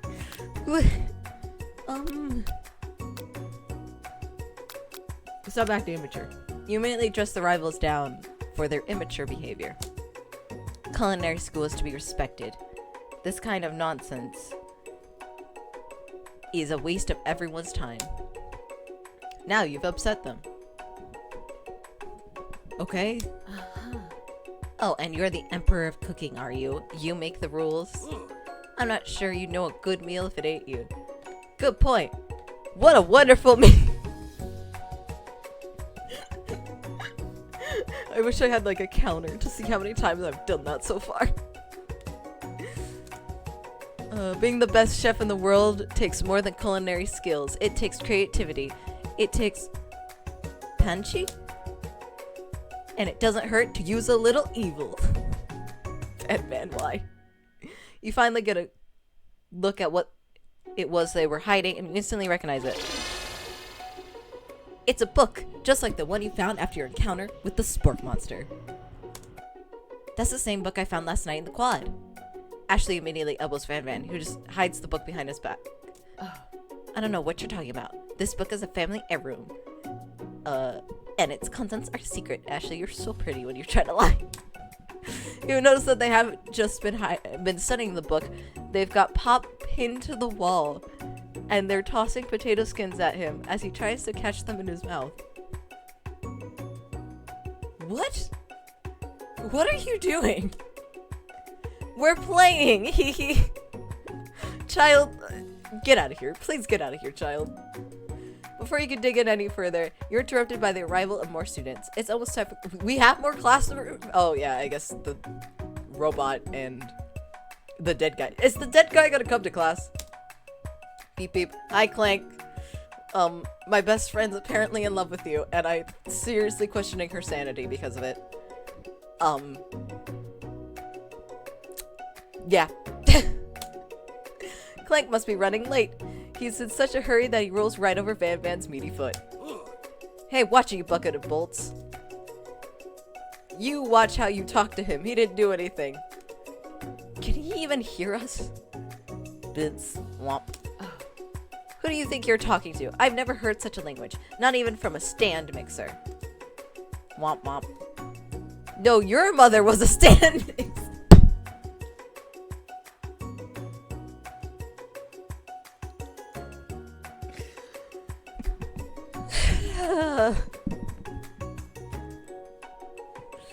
I wish there was an ending where I could just run off with Ashley or Miriam.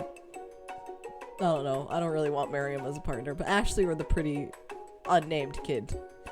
Let me do that. Whirl. Bits. Van jumps to attack Clank, but Clank shocks Van, sending him flying across the room. Hey, what's up, gorgeous? Protect me, Colonel Sanders. These crazed men are about to come to blows. I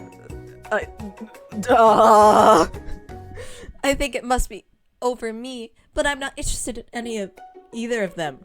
Really? That's lovely. Hi, nice to meet you. Ashley's tone is completely— oh god, no, I hate this version. Ugh. She bats her eyelashes at Colonel Sanders. Surely he must know that this is a ruse, right? Ugh, go back, go back. Gentlemen, get a hold of yourself. Save it for the arena at least, or don't. Honestly, what do I care? I've got lofty career aspirations to focus on. Again, why do you have a staff? Maybe I can help you with your business plan. Ugh. Just then, Sprinkles arrives to signal the true start of the class day. He's panting, which doesn't seem to be abnormal. He's a professor, but he's also a dog. Just in case you forgot. Students, please take your seats. I apologize for my late arrival. I spent the morning chasing a car all around town, and my tiny legs are very, very tired. Got it, Professor. But I'm here now, and I hope you're ready to learn. Rub his furry dog belly, he loves it. After he catches his breath, Sprinkles regains control over the classroom. Without further ado, we'll review the global history of my favorite fowl, the chicken. You want to pay attention to this lesson. Truly, you do. Which is why in 1776, at the signing of the Declaration of Independence, there was a chicken who first signed their name. Oh God. But you can't help but daydream. Ugh! No! No! About Colonel Sanders. And you missed most of the important parts. When you come to, Sprinkles is holding a tray of food in front of you. Well, Guinevere? Naturally, this appears to you to be a simple platter. Which item do you want to sample?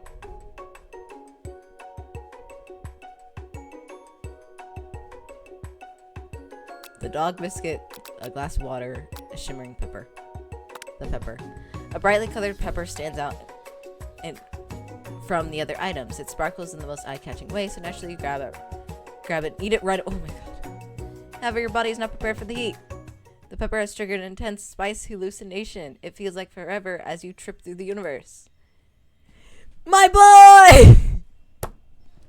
Hey, come here. Hi, bud. Oh, this guy again. Don't say that. I love him. I'm here to give you an important message. Ooh. You must avenge my death and fulfill your destiny. No, I can bring you back to life. Come. Oh, I love you. All you must do is... I was saying, to fulfill your destiny, all you must do is... Sorry, I think I have some spice stuck in my throat. It's fine, I'll work through. To fulfill the prophecy. You must. You feel yourself begin to regain consciousness. Buddy, no! No! Oh, man. As you come to, you find everyone is staring at you. The pepper was the last of its kind on Earth, and now it's gone forever. You think to yourself, geez, I should pay better attention. We all make mistakes. I'm sure he'll forgive you. Someday. Come on, it's time for lunch. Before anyone can relax, the cafeteria lights dim, and your arrivals enter to make a dramatic announcement. Today's lunch will be prepared via timed competitive cook-off. Oh my God, I love it. I love it. I love it. Team Rocket. Oh, gorgeous.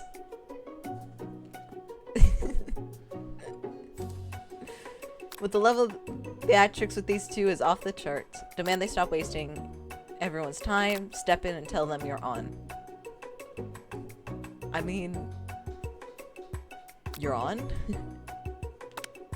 A bit of lunchtime competition, eh? Count me in. If I have to wipe the tables with you fools before I set my lunch down on it, then so be it. I'm not the fool, you're the fool. Fool. Good one, Van. I like your gumption, Guinevere. No, I was hoping you wouldn't like that. I'll be watching your performance. I wish you wouldn't. Just as things reach boiling point, Sprinkle steps in. Surely you'll put a stop to this madness. Now, students, please settle down. This is a lunchroom, not a sportsing court. Finally, a little sense. You breathe a sigh of relief. At least, not until we turn on the timer. God damn it. Just then, a huge light blasts you in the face, flashing the words, timer ready. That's what I'm talking about. Oh. I stand corrected.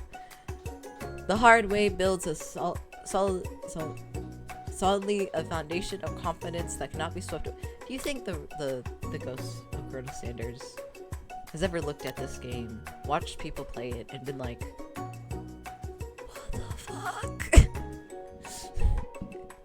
Because somehow I feel like he'd be so confused by this. And that's an original quote by me, in case anyone was wondering. I hope its message lifts you to victory. Like a diamond, I was formed under pressure, and now is my chance to shine. Hi, pretty. I want her heels. Her heels look so cute. I will defeat you myself. You had his chicken, you made mashed potatoes and gravy on day one, and you're feeling like you can impress him here again. Can I? It's time to boil some water for the potatoes. Think fast. If the timer runs down, you'll be forced to pick randomly. Play spoils 100 seconds before you turn the heat on. That is wrong. I don't know this. Here, get your head in the game. You're going to need to see the ticket. Anybody have an idea? 11.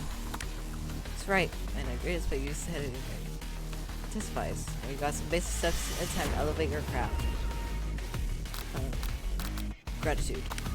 That's right, and number 2. Granted, and hope to succeed. As you're reading through Ashley some stronger fashion menu. You better pick up the pace. I know! This is actually stressful. I hate timed things. When you're a child, your father told you to never forget every time you meditate. Draw energy from that place. A small town where big dreams are born. You're not gonna miss it. And you try to shut down the noise and focus on cooking. Sounded sizzling. Oh, it's bubbling! Next question. I believe in you, Guinevere. It's actually cheering you on, which would be awesome except you're doing. No. What? I hate this. We're only one dessert cook. Which is changing? What a hunk. What am I doing? I know, right? No! You want shouldn't be focused on a challenge, you're falling behind. Sorry.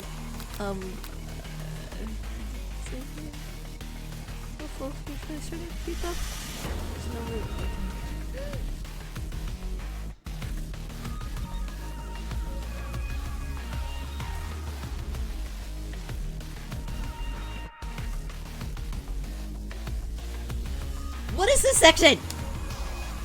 I am hating this so much. That's good shit.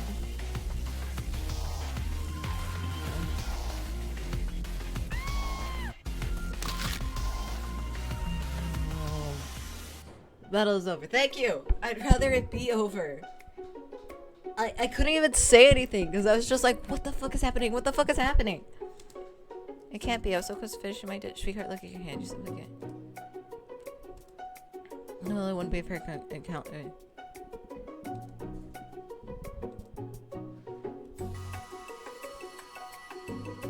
I want to date Ashley. She can make dessert? Fuck yeah. Look how pretty it is. On a heart plate. Oh.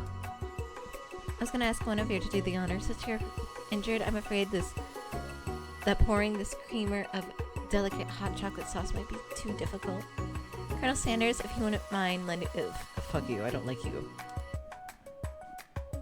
Colonel Sanders pours the hot chocolate sauce on top of the dome, causing it to melt away, revealing the ingredients hidden within. Oh, that's so cute! Oh, Ashley, please marry me. Holy, that looks so adorable. Inside, you'll find a delicate fried cheese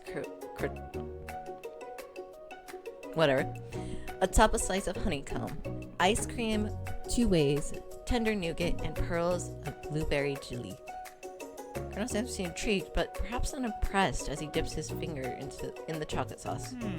Simplicity isn't your strong suit, is it, Ashley? Oh, you. As he places... Ashley leans over, whispers something. A dab of sauce sticks to you. Internalize the rage or put yourself between the two. I'm not doing that. Internalize. Rage burns so intensely within your eyes that they'll burst into flames. The flames cause your eyebrows to catch fire and turn to ash. They fall off your face, which means people will have a hard time understanding your emotion for the rest of your life. Rest of the semester, perhaps forever. Embarrassed and shamed by your poor performance, not to mention your crispy fried brow, you run for the quad to be alone. Was I supposed to stand between them? That feels rude. The beautiful letter feels like an insult. Inside of you a storm rages. It's Colonel Sanders. He's probably here to tell you that he and Ashley are in love and decide to get married. He won't even ask you to cater his wedding because you're a terrible chef and an awful person. You try to hide from him, but he approaches you directly. I know you're hurting right now. And not just from a devastating loss, but from that run-in with the mixer and that small fire. We should get that checked out. I'm fine. Can't you just leave me alone? I'm a loser. I'm not fit to fill your fryer. I'll never be a master chef. Failure is a part of life. Not just for you, but for all of us. Do you think I've never failed anything before? I don't want it to be him. That's the thing. It's... What is this? Can Mr. Cute Boy come back? Mr. Ghost? Can I go back to the dream sequence? That's exactly what I think. Well, think again. I wasn't always the man you see before you. Enrolled in culinary school, incredibly handsome, successful, and motivated. Well, handsome, sure, I was born that way.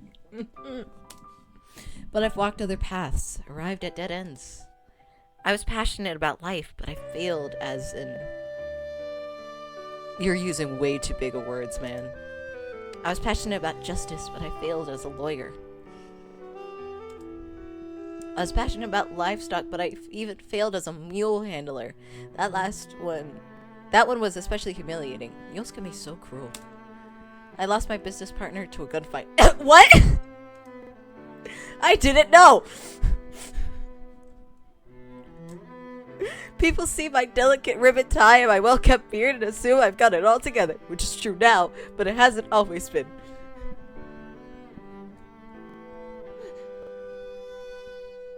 What? Sounds like this guy could use a hug. I resolved them that I was going to amount to something. No amount of hours, labor, and money would deter me from giving the best I had to give. As Colonel Sanders changes focus, you can see something ignite inside of him, a burning passion. One has to remember that every failure can be a stepping stone to something better. My new dream, I will create a new chain of chicken restaurants that will bring joy to the entire world and make up for my past misdeeds. Yeah.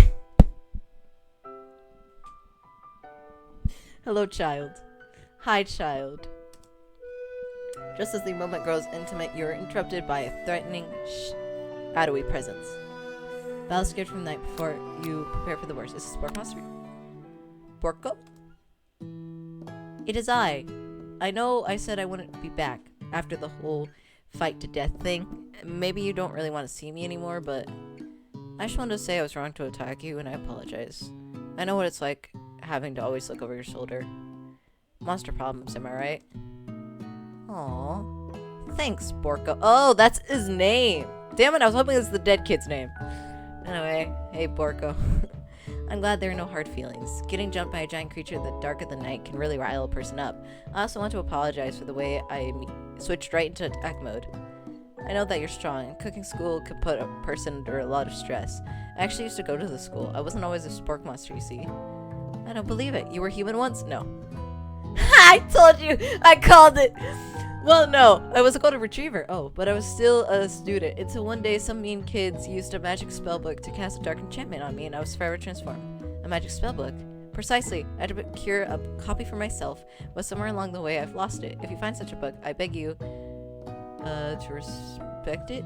You're a powerful step and shouldn't rely on such dark and evil magic. No, you should be protecting the innocent from those who would cheat them through sorcery and guile. If you need me, don't fear. I'll be there. Sounds like there's some bad cooks in the kitchen for life. Guinevere, together I'm sure we can defeat them. Sure. But well, no. It's been soon for that, mister. Come back to my hideaway and we can discuss a personal invite. You can't imagine what Colonel Sanders' home must be like, but it sounds like you're about to find out. We walk in and it's just chicken. Well, there is a chicken. It's not as bad as I thought it was going to be. Alright. Stepping inside Sanders' home, surrounded by his things, you start to feel a special bond with him. Nope. Oh, looks like you live such an exciting life, Colonel Sanders. Every day can be an adventure if you approach it with the right attitude.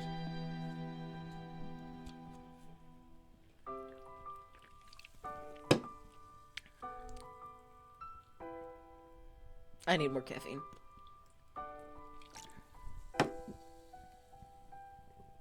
Why? Why am I here? Why am I here? Long ago, I made a decision to never stop searching, never stop working, never stop imagining. Have you been working on new recipes on your own lately? I'm always excited to talk about food with another ambitious chef. Where there's something, it's just a side dish I've been tinkering with. Yet I'm trying to find the right balance of flavors and textures. I'm not sure I nailed it yet, but I'm close. Colonel Sanders' eyes perk up as he starts to wonder what dish you might be describing. It's gonna be a KFC dish. I know it's gonna be a KFC dish, but I'm trying to think, like, what side dish would it be? Is it mac and cheese? Probably not. What would it be? It's meant to be paired with something spicy or something crispy, both perhaps fried chicken. Now I got him right where you want him. Should you reveal your new creation or keep it secret just for you? Reveal it. You decide that you're ready as ever be to share your original cooking with Colonel Sanders. He told you the secret ingredient. You... Why am I here? Before you talk yourself out of it, you decide to dive in head first. You reach for your lunch pack for a special dish you've been keeping on ice all day. I present to you... Ah, coleslaw! That's what it would be!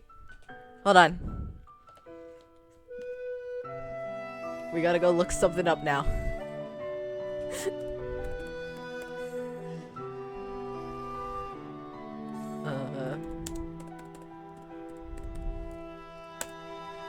Alright, while that loads. Yep.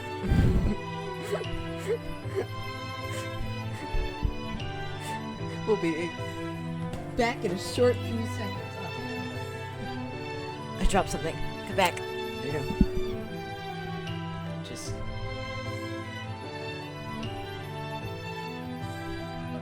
I wonder what I could possibly be doing. You know what the funniest part about this is, chat? I don't like coleslaw. I actually don't like coleslaw. It's I just don't like it. I don't know how to explain. It's just not my favorite, despite being, you know, from the South. This is just one of those things where I don't like the texture of it, and it's not my favorite, but of course it's too big. But I still refuse to let KFC have a single thing here. There we go. The shredded cabbage dish glistens in the light of Colonel Sanders' Lux hideaway. Magnificent. Oh, I'm so glad you agree. It is magnificent. Together you chow down on the creamy slaw until just a spoonful remains in the bowl. Do you mind if I hold on to the last bite? I like to have it around so that I can admire its taste later and think back on this moment. You could offer to make him more, but he seems like a very sentimental kind of guy. Sure, why not? Please make yourself comfortable. I'll be back in just a moment. You realize that now would be a perfect time to do some snooping. Around the room there are various items you can take a closer look at. Each item seems to radiate memories and emotions. Tap on an item to discover more about the Colonel.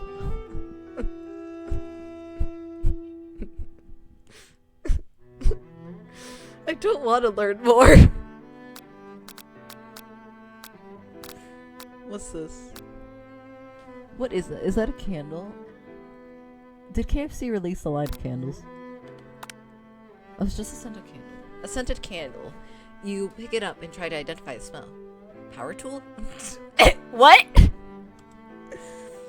Freshly starched collar? Piece of wood floating in the lake? Summer of 69? Nice! Oh, no, it's one of the secret ingredients. It's blank. Tap on item to discover more. Okay. What about you? Okay. Look, chat, a hairbrush. A lock of silver hair is woven through the teeth of the comb. Upon further inspection, you realize that the hair therein isn't just silvery in color, but is actually made of a spoonful of silver. If Colonel Sanders' hair is made out of actual silver, how much is his head worth? Like how much money would he go for? What are you? This must be where he keeps the secret ingredient. You think for a moment. What number is important to Colonel Sanders? Then draws on you. As soon as you turn the dial to 111111. Worst possible security code ever. The safe opens. Inside you find a single note. Can chicken be prepared sashimi style? What's this mean? Oh, I guess that means to leave. Or something. You take a closer look at the large urn on the nearby pedestal. There's a plaque on it. It's dusty, so you wipe it off to read the inscription. Here lie the ashes of all of my past careers and business failures. I need that. I need that. Poor guy. Lakeside. You gaze out the window across the vast lake and mountain range beyond. Hey, it's my boy! Welcome! I didn't think I'd find you here. Hi. Just then the ghost of student pops up. Are you thinking about heading out in the world on a quest to avenge my death? Wait, what? I never learned your name. Why would I avenge you? What is your name? I'm just telling you my name right now. Can't you say I'm in the middle of something? You open the window a crack and the ghost is in and swept out with the breeze. No! No! Bring him back! Alright, we got these. What's this?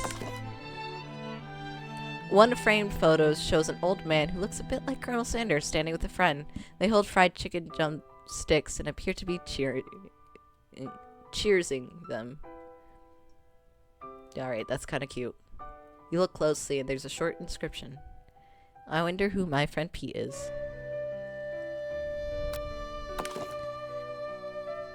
The photo appears to be of Colonel Sanders, except he's an old man visiting the pyramids of Egypt? Maybe this is where he discovered one of his secret herbs and spices. I'm sorry. Wonderful. Absolutely. An adorable little baby boy crawls across the floor. From the goatee and mustache combo he sports, you figure that must be Colonel Sanders himself. That, or maybe it's the drumstick that he seems to be waving like a rattle. Who frames a baby picture of just themselves? Shut up. It's kind of funny. Maybe the same type of person who would make their own face the logo of the company they founded, am I right? Alright. This game is funny, okay? You notice a very realistic stuffed chicken sitting on the corner table. When you pick it up, you realize it's not just realistic, it's real. Taxidermy? Must have been important to Colonel Sanders when it was alive. A note clipped to the chicken foot reads, "The true state bird of the great state of Kentucky." We have nothing else. I guess we hit here. Oh god, why are we going through his closet?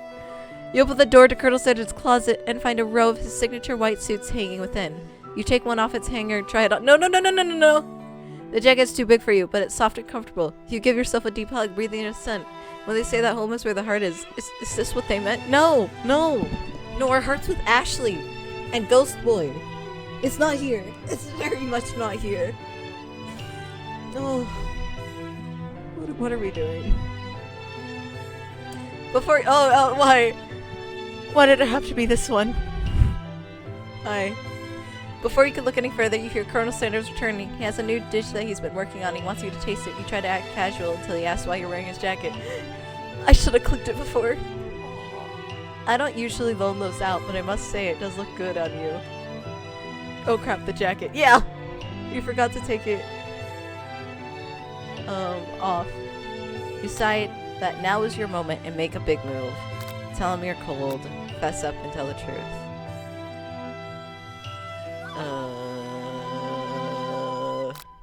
So it's either of these.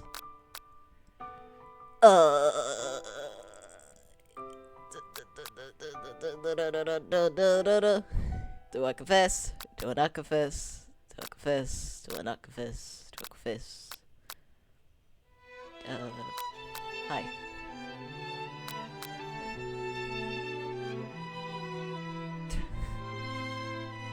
I don't know. Part of me is like, I don't want to do the confession because I feel like, right, under the cherry blossoms, right? And also, there's still an entire day of class before this game ends.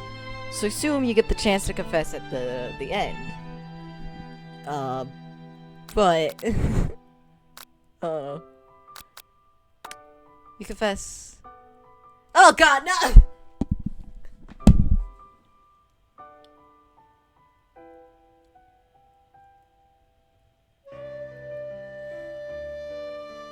I thought it meant about the jacket!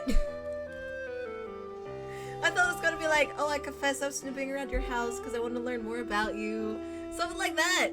I was expecting this! I have to read that. I think I've developed feelings for you. Ignore the crying ghost in the corner. I might be developing feelings for you too, but I'm concerned. I cannot let anything get in the way of my dreams. Overwhelmed, you take off the jacket and run for the door. But the thought of leaving Colonel in the midst of such an emotional breakthrough gives you pause. You stop yourself. Colonel? Yes, Guinevere? I honestly think this may be the beginning of something wonderful. I think you're right. We should take things slow. You talk late into the night and drift off into slumber. Dream sequence! Z. Ghost boy! It's the only part I'd look forward to. You wake in a beautiful morning in Colonel Sanders' hideaway. Did you make the right decision on how to respond to Colonel Sanders? Only time will tell. Apparently I did. I got hearts for it, and I didn't want those hearts. Today is the day that could change the rest of your life. Thinking about the new secret ingredient you just learned about. Like, in some churches, blank isn't even legal.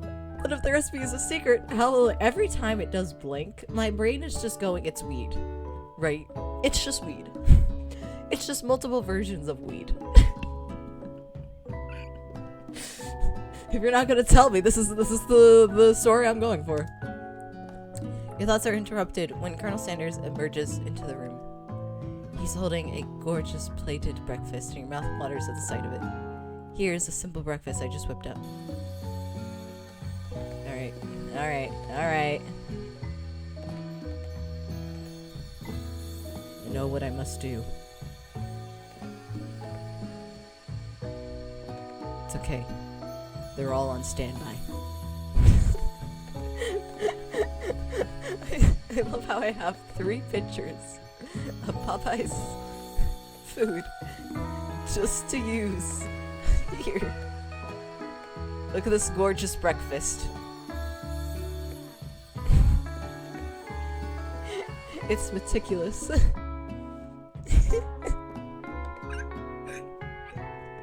Popeyes, please sponsor me. Please. I'm doing so much advertising for you. You taste Colonel Sanders' food, and it takes you on a journey. When you return, he's waiting to ask you an important question. So, would you say that we're the perfect match? No! How presumptuous. My cuisine and your taste buds, that is. Such confidence, such grace. Could he be the world's greatest gift to cookery? It pains me. It pains me!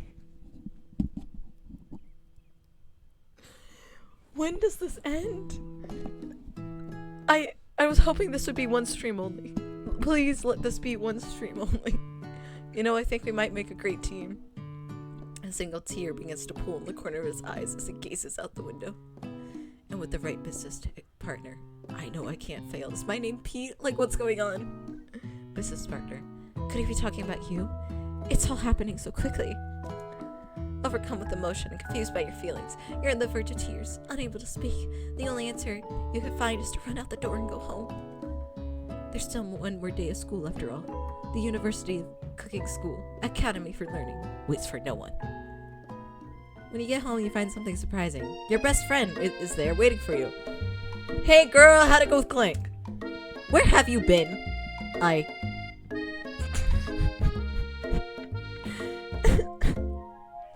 Living a nightmare. How have you been? Because I had what heck of a night.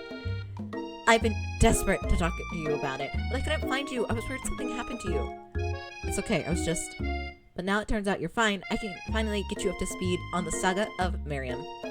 Sure, but you will not believe what happened to me after school yesterday. I went on a date. I think I can believe that. Since I'd been partnered up with Clank, he asked me to go out with him. I told him, you better keep your dials turned polite and respectful. I'm not that kind of girl. But he was just interested in spending some one-on-one time together and getting to know me. So I said, yeah, sure, I could get to know the little metallic. This about a cooking appliance, by the way. A cooking appliance.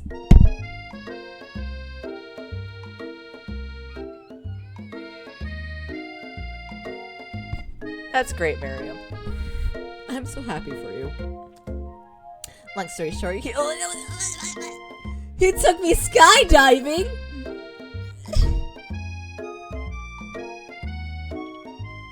The cooking appliance with skydiving.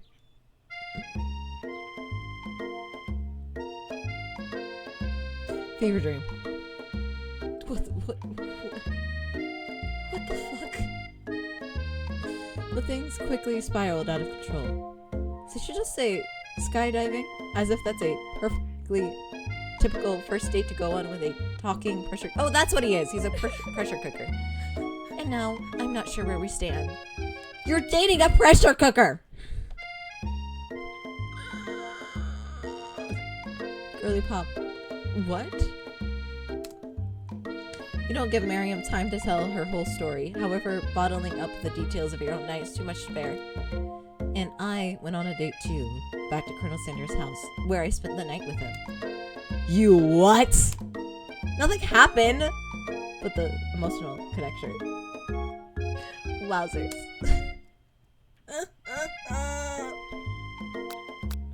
Miriam offers to support you no matter what you do. Together with your bestie, you feel like you can do anything.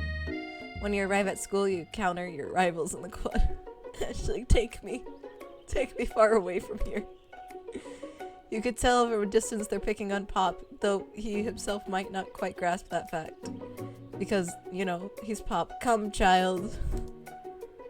What's a swirly? It sounds delicious. Hey! Oh, it's great. I'll order you up one right away.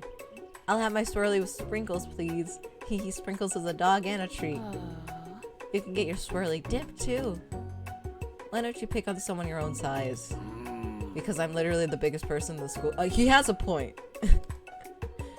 There's that horse that Colonel Santa rides to school, but who would dare pick on such a gentle and beautiful creature? Got some nerve, Guinevere, suggesting I pick on a defenseless horse. Now you're twisting my words, and I won't have it. You clench your fist, but the injury from yesterday's mixer accident makes you wince with pain. It doesn't look like you can go on cooking like that. Might as well just give up. I'll never give up, ever. Colonel Sanders arrives just as it appears things are close to boiling over. A naturally intuitive person, he senses that something's going. Oh fuck! It's this Ashley. Get out of here. Is everyone excited for the first day of school? Guinevere, how's that hand feeling? I'm sure you'll be back to fighting form by this afternoon. Aren't you concerned about my hands, Colonel? Yesterday I almost broke a nail winning so hard. I hate this, Ashley. Go back to the mean Ashley. Technically, I don't believe a winner was declared, but your presentation was quite impressive. What is he doing complimenting her? But what about the flavor of my delicate, warm, gooey chocolate sauce? It was clear that you're passionate about how your food is received. That was a lot of words to say it's bland. Excuse me, Guinevere. I am more than capable enough to speak for myself. Maybe you could tell me more of your thoughts as we walk to class, Colonel. I'm always interested in discussing the fine art of fine foods. See you inside, Guinevere. Oh, I thought it was Ashley. See you inside, Guinevere. Annoyed by Colonel Sanders' inability to see Ashley for who you know she really is, you walk across the quad to get some distance. In an attempt to distract yourself from how slighted you feel by the interaction with Ashley, you take out the spellbook you received yesterday and start flipping through the pages. Whoa, that's that book? It looks like bad news. It's just something I found lying around. It would appear to be some sort of grimoire, but I don't really believe in that magic stuff. A grimoire? Like a book of spells? I don't know, who would spend so much time decorating a magic book if it weren't really powerful? That's a good point!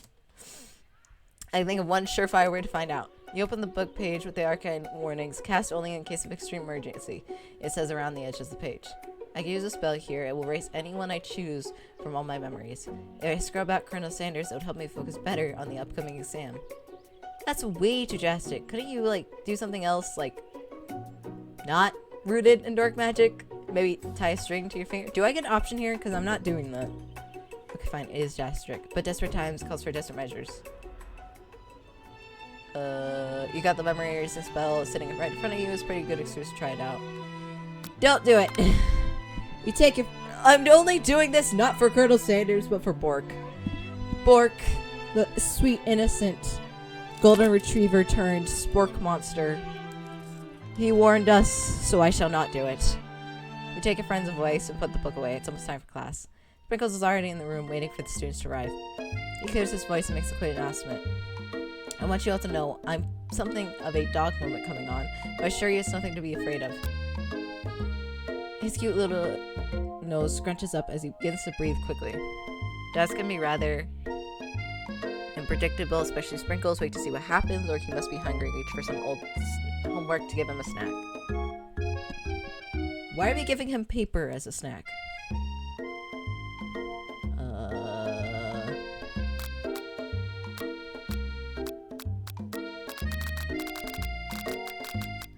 I'm like, don't judge a book by a cover, or...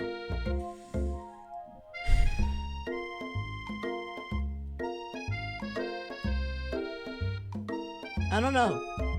I mean, Casey just barks at us and whines until we feed her. And even then, she barks and whines after we feed her because she thinks she could get more food out of the other person. So, I don't know if other dogs are like this.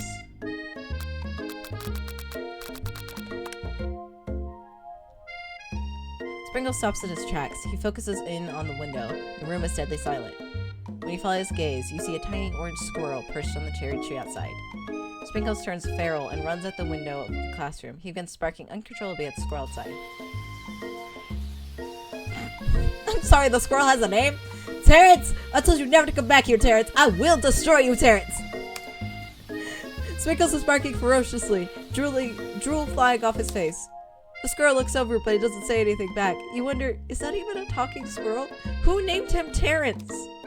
You better not show your chubby cheeks around here ever again! After Sprinkles is satisfied that his presence has been felt not only by Terrence, but any other squirrel in hearing distance, he returns to his professional tone. I apologize for that outburst. This actually brings up an important point. Thank you, Guinevere, for reminding me to dole out this indisposable bit of wisdom. You see, but before he can go any further, Miriam's love drama spills over into the class. Uh-oh. Why? Hi, Mr. Pressure Cooker. Sprinkles is interrupted by whirls and sparks coming from the back of the room. I told you to save it for after class. Miriam, I can't believe this is a sentence out of my mouth. You're making the pressure cooker cry. You think I wanted to be thrown from a plane strapped to a stranger? It was your first time. You have to be strapped to a stranger. Miriam and Clank appear to be arguing, but you still... How did you go skydiving? Anyway. But you still haven't learned to speak Clank's language of mechanical noises. Whirl. But no, you just had to show off for your cool friends, Jeff and Joan, JJ. Who the fuck? Watch us form a triangle in mid-air as we descend. How does it... Okay. Triangles are the strongest shape, don't you know? Buzz, buzz.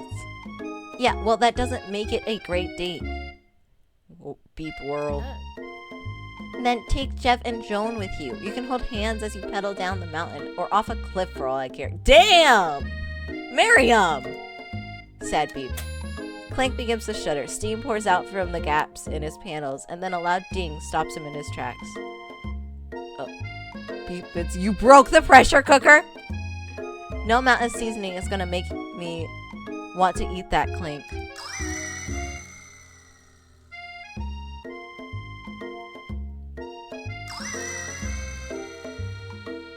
Clank burps out a completely deep-fried snicker. Considering he himself has wheels, not feet, it's not entirely clear where it came from. In terms of deep-fried footwear, I guess it looks okay. Is that a category of food?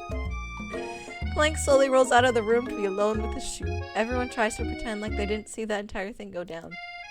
Nothing like a loud public breakup to cast a pall over the final day of school. Well, that was unfortunate, you think?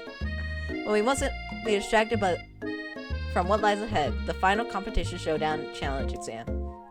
I'm still working on the title, but you get it. Test time approaches. See you all in the arena. Before you can think about your upcoming competition, there's a beautiful soul nearby in need of a pep talk. Hey, Miriam.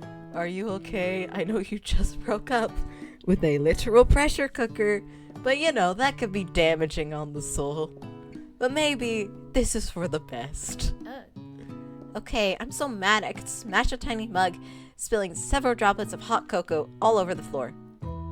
How dare you! Do not waste hot chocolate! How can you embarrass me in class like that in front of everyone? Her tiny cocoa is a delicious treasure, and so you know that this breakup is no joke, even if the source of her frustration is such a silly boy. Why are you calling him a boy? He's not even a boy! He's a pressure cooker! I know that you know this, but I'm gonna say it out loud. You don't need anyone. Me and you, we're gonna cruise through this final test and hit the carpool lane to Success City. Miriam brightens up, imagining the wind rushing through her short bangs, but she hesitates to embrace the feeling all the way. You're not gonna settle up on Colonel Sanders' stallion right off into the sunset without me. Of course not. Well, maybe sorta, but I'm sure there's a pony out there with your name on it, and a ranch big enough for both of us and whoever else we want to bring along. If it's not Pop or Clank or anyone else you meet today, tomorrow, or this whole year, so what? You're a special person who shouldn't settle for the first someone to show a little interest anyhow. Miriam gives you a big hug and wipes the tears from her cheeks. I should really review my menu for today. I'm gonna make a very special soup. And I bet that Professor Dog's gonna love it. While you were pep-talking Miriam, you completely missed lunch, but that's okay, because you had a better idea of how to spend the time before your exam. You decide to head to the arena early to practice a dish. This is it, the location of your final challenge. A test of will, a test of courage, a test of talent. A chance to beat the pants off of Van, the supposed man, and his eviler counterpart, the gorgeous and wonderful Ashley. As planned, you begin to run through a quick test of the recipe you've been working on. Guinevere's famous chicken pot pie.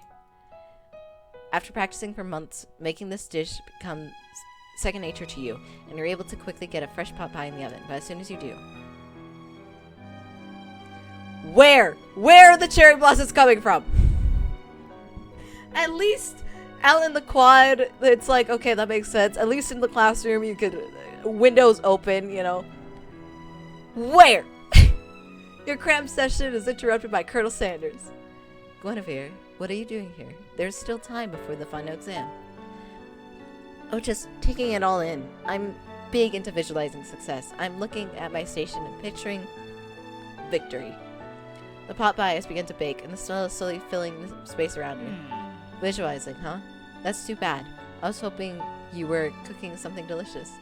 You usually happily share your food with anyone who is hungry, but the last time you let Colonel Sanders get in your head, it cost you a cook-off. You decide it's time to put your cooking above your romantic desires, but the decision is hard to stick to when the event timer goes off behind you. Ignore it, there's no sound at all. Fess up about your practices. Fess up. Okay, you got me. I'm doing a little bit more than visualizing. I know, my nose can smell pot pie from 400 yards.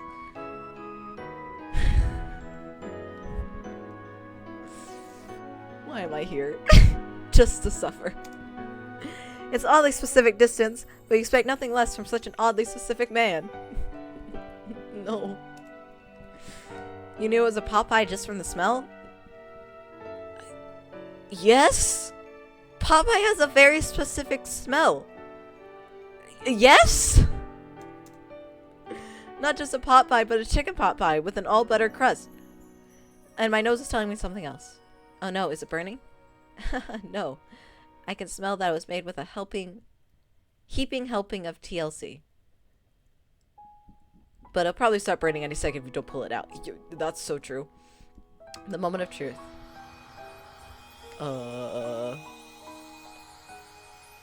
There we go. Look, I don't have a pot pie ready, and I don't know if Popeyes sells pot pies, so we're just gonna go with...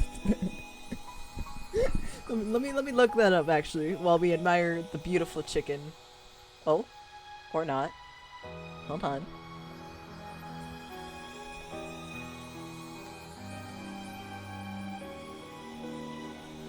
Okay, no, there it goes. There it goes. My Twitch on my computer is very much behind. Oh. Oh, so behind. I just realized. Versus the Twitch on my phone. So we're all good.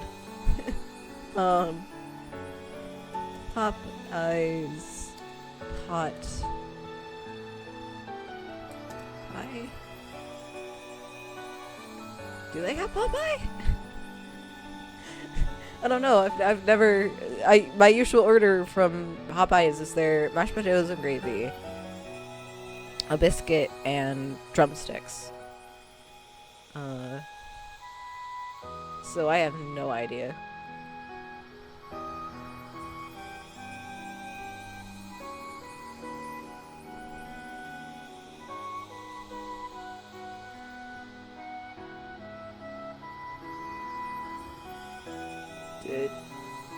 They're images, but I'm not sure if they're actually... Does Popeyes have chicken pot pie? It does. Hey Popeyes, let me check your menu. Because I've never seen it on the menu when I've gone. Then again, I've also been blind for like 2 years now. I only recently got new glasses, so I can actually see now.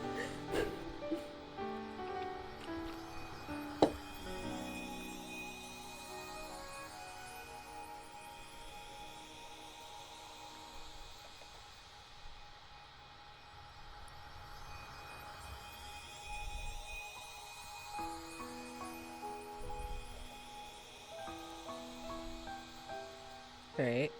What's that? It does look like they have pot pie.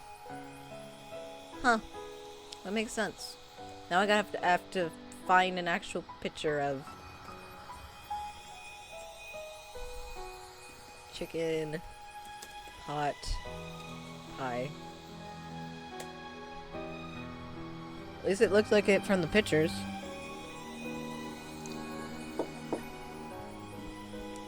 I couldn't pull up their menu because they were like, oh, location, and that's not happening.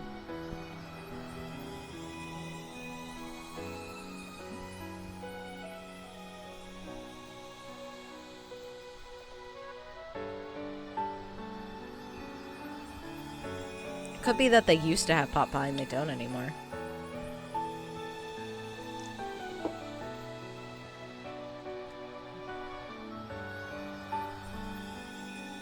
What I'm finding is not really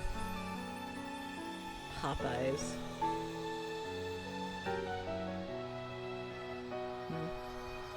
Well, we'll have to settle for the chicken.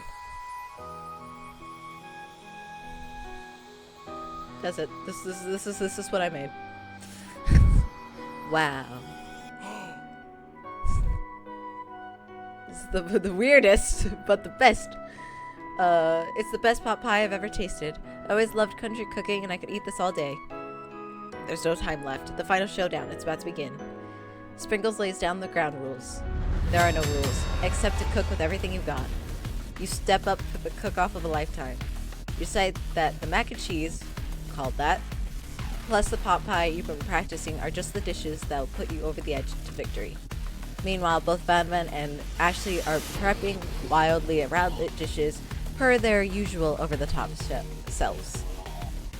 Miriam has her giant magnifying glass and several sets of tweezers. She's definitely prepared to go big, going small. Oh yeah, I forgot about that.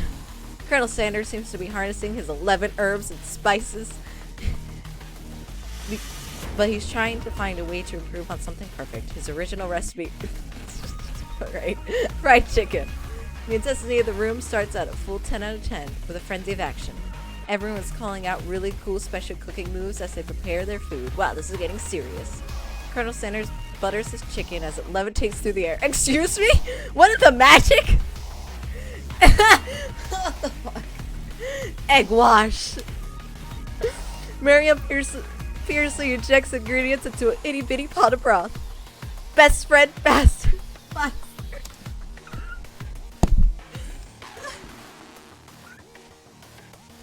Please let this end soon. Man fixes his pectorals as he chops open a sea urchin. Let's rock and roid. Ashley scoops her pastries off the tray with lightning speed. Shallow personality spatula? Oh, but she looks so hot here. Even Clink gets in on it. Those are actual words. 5 Dalek style pressure point chicken cooking technique. Wait, when did Clink learn to speak English? That's what I'm saying! It's a signature, as was foretold.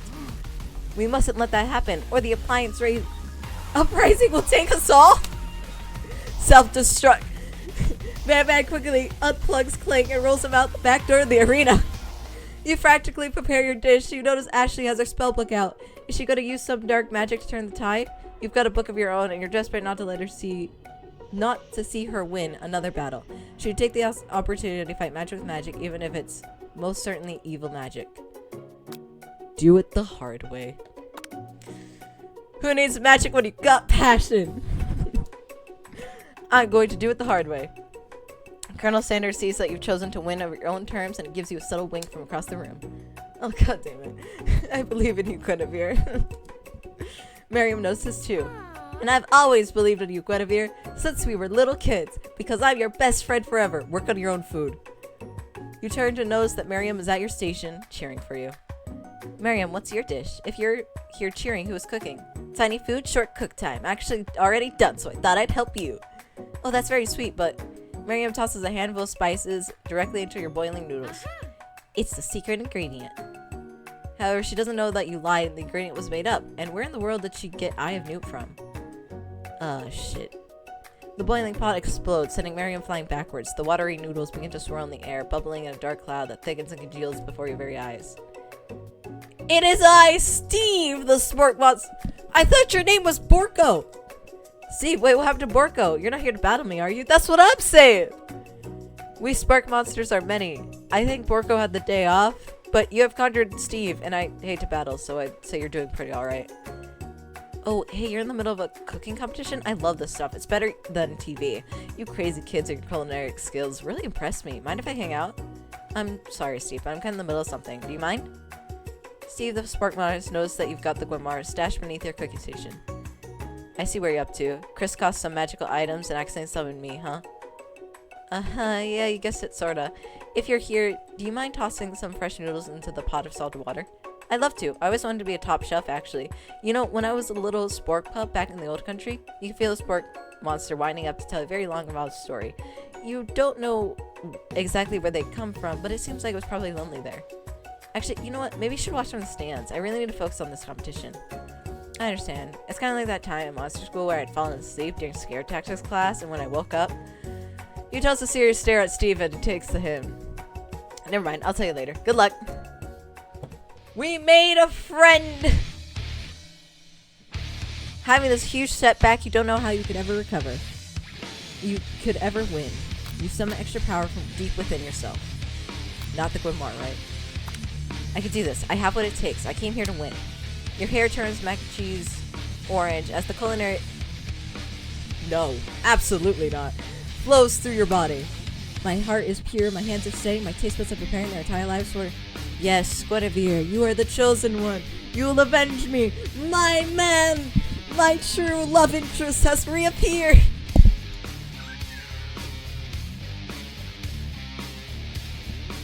Hey, look.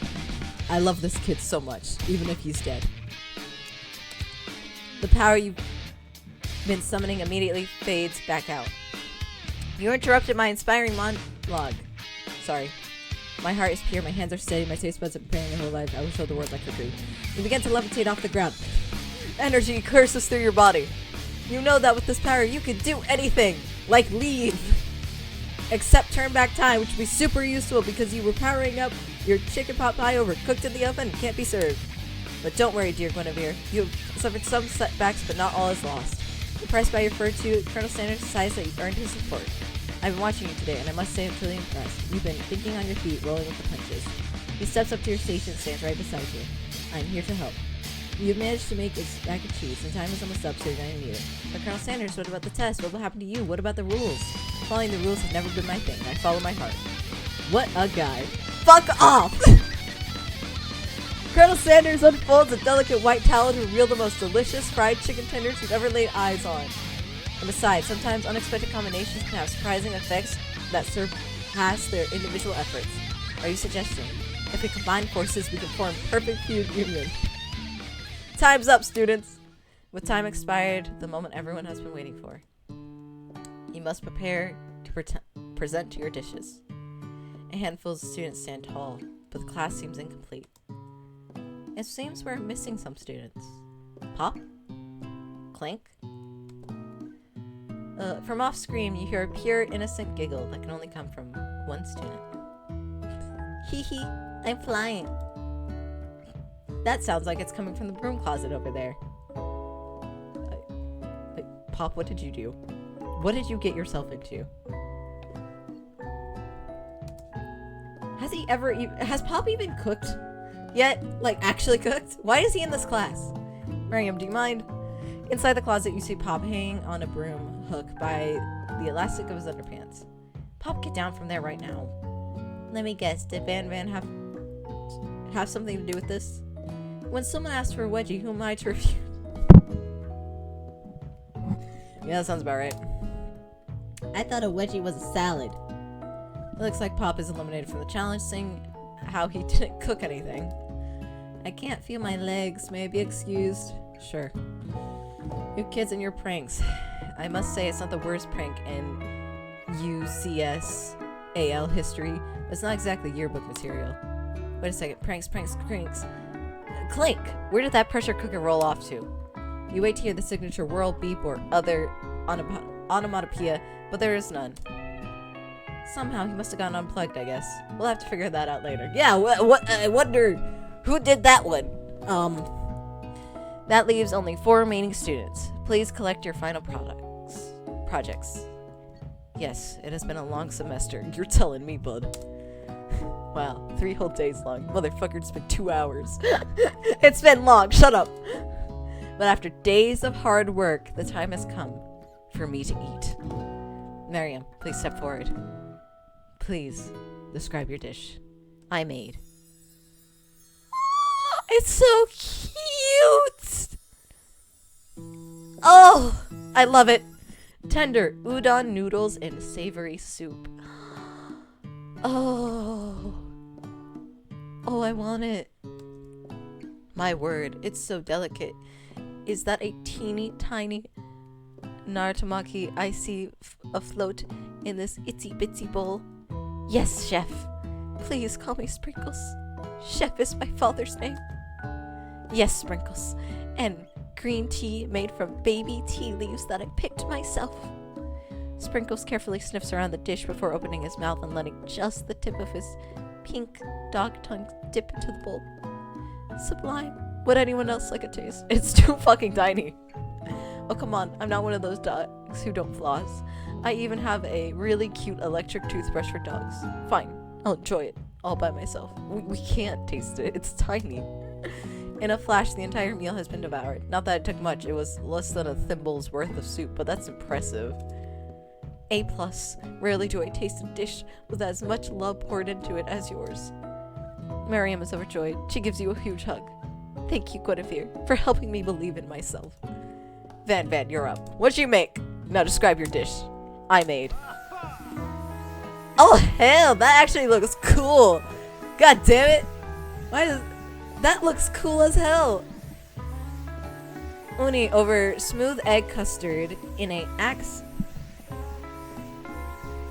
He went urchin shell topped with caviar. Ugh. I mean, this looks good. This looks pretty. I just don't like caviar. I've never had caviar, but like the concept of caviar I don't like.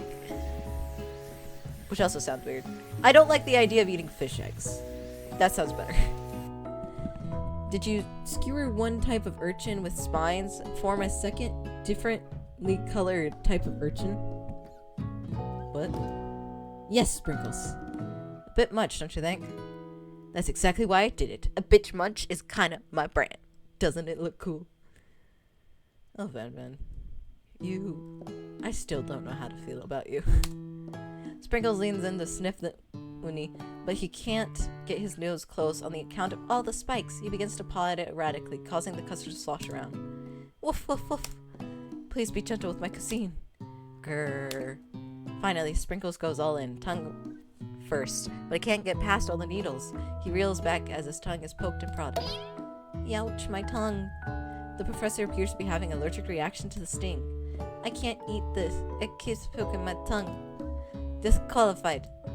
A stunning turn of events. Who would have thought that serving food in a bowl made of needles could make it difficult to eat? Yeah, who would have guessed? Dejected, Bandman does not go gently into the night. Disqualified for glamour. I will admit, it looks gorgeous, but like, yeah, impractical. Impractical. Don't discount simplicity. This is the last you've heard of me. Before forcing us to endure his swollen tongue for another moment, Sprinkles graciously laps up a bowl of milk. I know, I'm a dog and I drink milk. Get over it. Sometimes it helps calm my agitated tongue. Next student, Ashley. It's time to step up. It's the Ashley I don't like. Now describe your dish. I made. Oh my gosh, that's so pretty! Oh, I want it. Orange blossom, Turkish delight, and a light rosewater syrup, topped with French meringue and connected by sugar glass. Oh, it's so pretty! Oh, Ashley, marry me. That actually doesn't sound too bad. Indeed, it's quite delightful. However, I must ask that you please refrain from eating it or attempting to taste it anyway. It is very fragile and meant to be a display piece. What? Don't Eat the food? at a cooking school? Got toast in your ears or something going over here? I told you, it's a display piece. Hey, it's Ashley I like! Ashley, I must say, it is beautiful. However, this is a cooking competition. At a cooking school. Baby, we need to taste it, honey. Yes, which is why I cooked it, and it did extremely good job cooking it too. I didn't realize we were having an eating exam. We are. If I wanted to be judged on eating, I'd go to the College of Eating, School for the Hungry. I'm glad that's a real college in this universe. I suppose you could smell it if you absolutely insisted, but don't breathe too hard. You might disrupt the sugar spiral. If the food cannot be eaten, it cannot be judged. You are disqualified. Rage overtakes Ashley, and she finally cannot keep her two-faced routine up. You wouldn't know high-end shit scene if it cooked you! And with that, Ashley storms off to rededicate herself to being the best, but this time without being shackled by trying to be fake nice and liked by everyone. No. Poor sweetheart. It looked really pretty, and I would have loved to eat it. Alright, bye. This isn't the last you heard of me either. If this class gets much smaller, I'll be teaching myself. You and Colonel Sanders, the final cooks, step up together. 2 chefs. Alright, hold on. Actually, we gotta go to the Does Popeye have mac and cheese? I'm too lazy. Okay, it's been so long. It's almost 3 hours. So I'm not. There it is. I'm not searching for mac and cheese right now.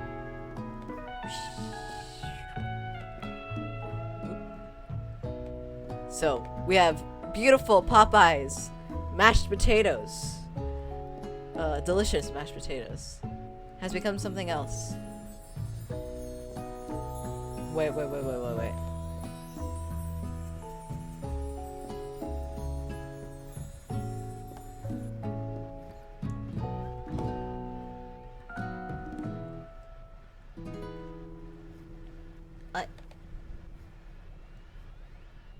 I hate it? Sorry. Look, I know I'm picky. I am picky as hell. I get that. I am super fucking picky. The concept of mixing mac and cheese with full chicken tenders, like not even cutting up the chicken tenders, sounds disgusting to me. I'm sorry, I'm sure it's good to some people. It just does not sound good to me. And no matter how delicious looking they try to make it, I just can't. We're sticking with the Popeyes mashed potatoes. He examines it closely, sniffing and eyeing the bowl. Uh-oh, I don't have a good feeling about this. From somewhere in the room, a literal drum roll plays. Just when I thought I'd seen everything in the kitchen, you give me this thing, and completely blow me away in my 49 dog years of life. Oh yeah. Sorry. We gotta actually so. I've never tasted anything so delicious and perfectly balanced. Really? Man, I can't. No. That's just not for me. It's so delicious. In fact, everyone passes the class. You pass, and you pass, and you get a pass. Everyone gathers around and partakes in the mac and cheese bowl. We all seem to transcend this reality into another dimension. Okay. You win. Together, you and Colonel Sanders have made a new menu item. A new menu item so impressive that even Van and Ashley are drawn back to its magnetic fragrance. When they gaze upon your mac and cheese bowl, they admit that you are indeed an excellent chef. Sprinkles declares that you've passed. Everyone has passed. There were supposed to be more battles, but come on, how can they be better than this one? And now that the school year is complete and everyone has graduated, the students return for one last assignment to get their groove on. Okay, moving past that. Oh, it's just okay. Whatever. Is that a real KFC item? Can you get chicken tenders and mac and cheese? I can understand, like, flavor-wise, it could taste good. But for me personally, that sounds like a texture nightmare. I just can't. Damn. Damn. The cafeteria has completely redecorated in order to serve as the site of one of the school's graduation dance. Compared to the massive high-tech cooking arena, the humble decor seems downright cute and cozy. No. You know that Sprinkles was a master chef, but also a renowned turntablist? Who says he can't teach an old dog new tricks? Van. Oh! She looks so pretty! Oh! Hi! Marry me, please! Oh! Look how pretty she is! Oh, I love her so much. Fuck Colonel Sanders, look at her! Van and Ashley tell everyone that they committed themselves to righting the wrongs they did while they were villains. Oh, look at that. I want that outfit, to be honest. I want that top. Oh! Oh, so pretty. For a moment, you actually believe them. Not another haunting. My boy! Hey, baby, what's up? No ghosts allowed at graduations. Clearly written in the school's bylaws. No! Let him stay. I was never actually a ghost. It was all a trick to get you to finally notice me. Yay! He's alive! Hi. And Guinevere ran off with a student who had no name and left Colonel Sanders long in the dust. Oh, amusing. And now that everyone is together, it's the Spork Monster. He's totally middled out. Is it Borko or is it Steve? Everyone, the Spork Monster is no more. From here on out, I prefer everyone to refer to me my new name, Party Monster. The student tries to finish what he had to say, but everyone is too wrapped into Party Monster. Oh, don't worry, hun. I love you. You know, if nobody else does, I do. Dejected, student walks off. Maybe things didn't work out. Ah! She looks so cute! Again, an outfit I would absolutely wear. Oh, so cute. Maybe things didn't work out for Miriam romantically, but she found the love in her cooking, and you know she's going to do great. The red carpet rolls out across the floor of the ballroom. It's like a Hollywood movie premiere. Who could command such an entrance? I don't know, maybe the guy whose name is in the title. It's Pop! Why doesn't he get a casual outfit? He's arrived late to the dance for apparently a good reason. He's a clown. Walking the carpet, you see perched atop his dirty chef's hat, a crown. Welcome back, Pop. I know you weren't able to complete the final exam and accept your diploma, so we had it mailed directly to your father. We figured it was the least we could do for the school's dean. Oh, now I get it. And now we get a new wing of the school, not to mention the honor of educating the son of the Chancellor of such and such. That's what it is, such and such. Okay, that's actually, that's funny. Such and such. The music of the dance is interrupted by the sound of sparkling and electric hissing. Clank! It's Clank who has arrived to the... He has a little bow tie. Alright. I'm glad the robot doesn't have casual clothing. Who has arrived late to the dance. Now that I've graduated, I can reveal my truth. You can speak?! Wow, he's still doing the talking thing. I am Clink, and I'm not of this earth. I'm actually from a faraway planet on another dimension. What? Who would have guessed? What? I actually feel like I knew this whole time. And now that I've learned the ways of your kind, I must return. Miriam, will you come with me?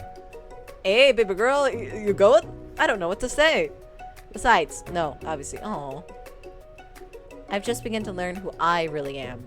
This isn't the time for me to devote my life to figuring out who you are, Blake. You know what? Good for you, Miriam. Stand up for yourself, girl.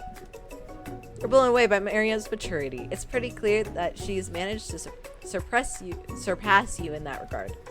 I understand, kind of. Humans are weird. I'm sorry, Clink. Portal opens up and Clink disappears through it. Bye, Mr. Pressure Cooker.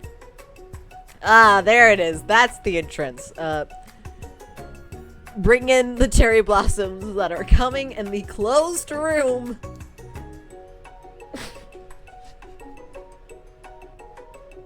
Honestly, that is an outfit I would wear. Just a regular old t-shirt and slacks. Yeah? Yeah? Yeah! Howdy, classmates. Just like the first day you met him, he aspired to feed the entire class. However, it's not enough just to give them a bucket of chicken. Oh, hold on. Hold on, we gotta be prepared. You know? Because I have a feeling what's gonna show up.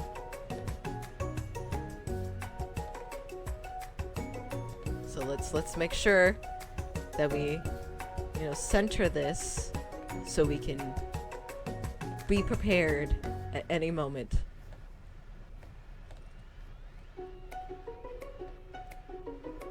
There we go. Alright. It's this time. It's a full meal.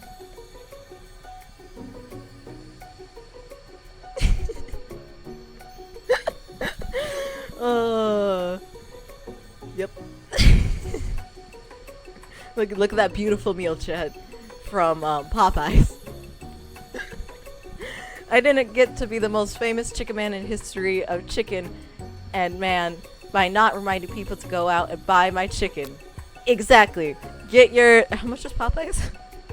Anyway, get your chicken from your local Popeyes if you have a local Popeyes, or DoorDash Popeyes to your door. Perhaps not at 2 o'clock in the morning, as that is the time currently where I am. But get yourself some Popeyes today.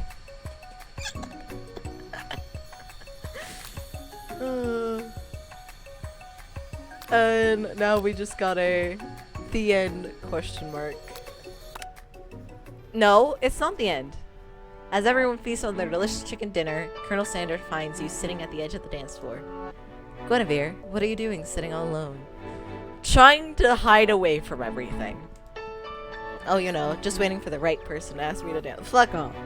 Ashley! Please come! I wonder, might you tell me, what are the qualities you expect to find in such a lucky person? No! Off the top of my head, I don't know. Decent assets, gravity-defying hair, really makes good desserts, but they're very decorative. She doesn't like people actually eating them. Female, for one. And a degree from the University of Cooking School Academy of Learning, just to name a few. It is truly my lucky day. Oh, you know someone like that? Would you dance with me? Yes, I would love to. I figured I wouldn't get a choice there. As you glide across the dance floor, hand in hand with Colonel Sanders, the future stretches out in front of you. And once my 100th franchise is up and running, I'll be ready to take a day off. And I'm so glad to spend it together with you, Guinevere. How sweet. We'll work together and play together. Colonel Sanders stops dead in his tracks. Work together? Oh, I think this is something I need to do by myself. Agreed! Ashley! But who will help you run your restaurant? I don't believe I need help. Besides, based on our time at school here. Do you really think running restaurants is the best path forward? Could it be? You found a love connection, but failed to earn Colonel Sanders' respect as chef. I don't give a fuck. Can you live with only half of him? Will you be able to endure sharing him with his other love, the life of an entrepreneur? Yes! I suppose I can roll at pastry school. Oh, my dear Guinevere, I'm sure you'll find your place eventually. And along the way, you'll have me by your side. No, actually, the end.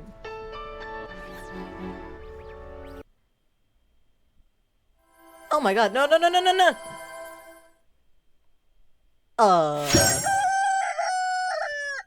Well, is it gonna play the intro? Or is it just gonna skip it? Alright, you guys get the intro.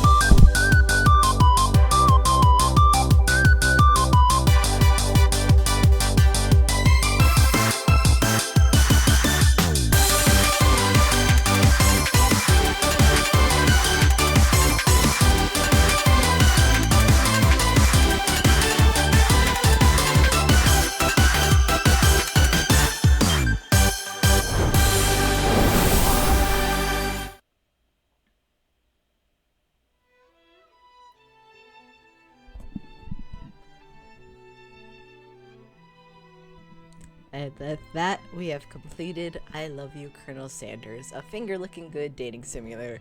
And if anyone's wondering, Sky, don't you want to get the best end? Fuck off, not happening. I've played it, I've done it, that's it. I'm never doing that again. Unless there's an ending where I can marry Ashley, I'm not doing that again. There we go. Alright.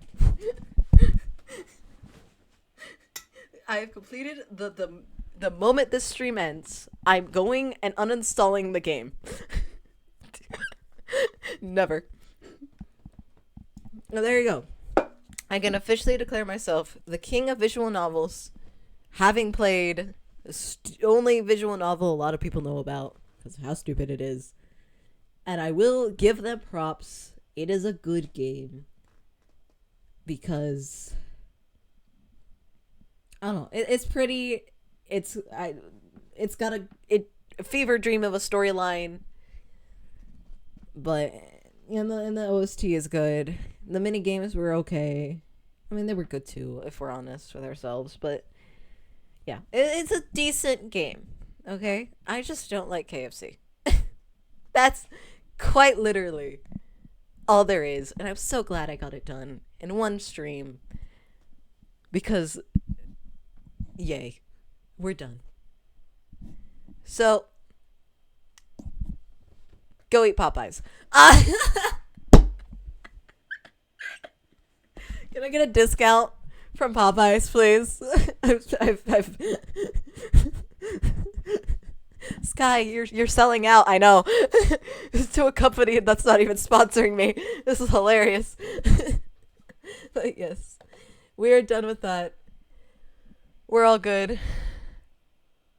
I hope you enjoyed Guinevere's debut stream. And have a wonderful day. Have a wonderful night. Have a wonderful time zone. And I'll see you all next week for a actual, not parody, not KFC inspired visual novel or something. I don't know what I'm gonna do next week. I'll figure it out as it gets to that time. But that's it. Thank you all for joining me through this wild adventure. And I hope you all have, I don't know, good day, good night, good whatever. So, bye-bye.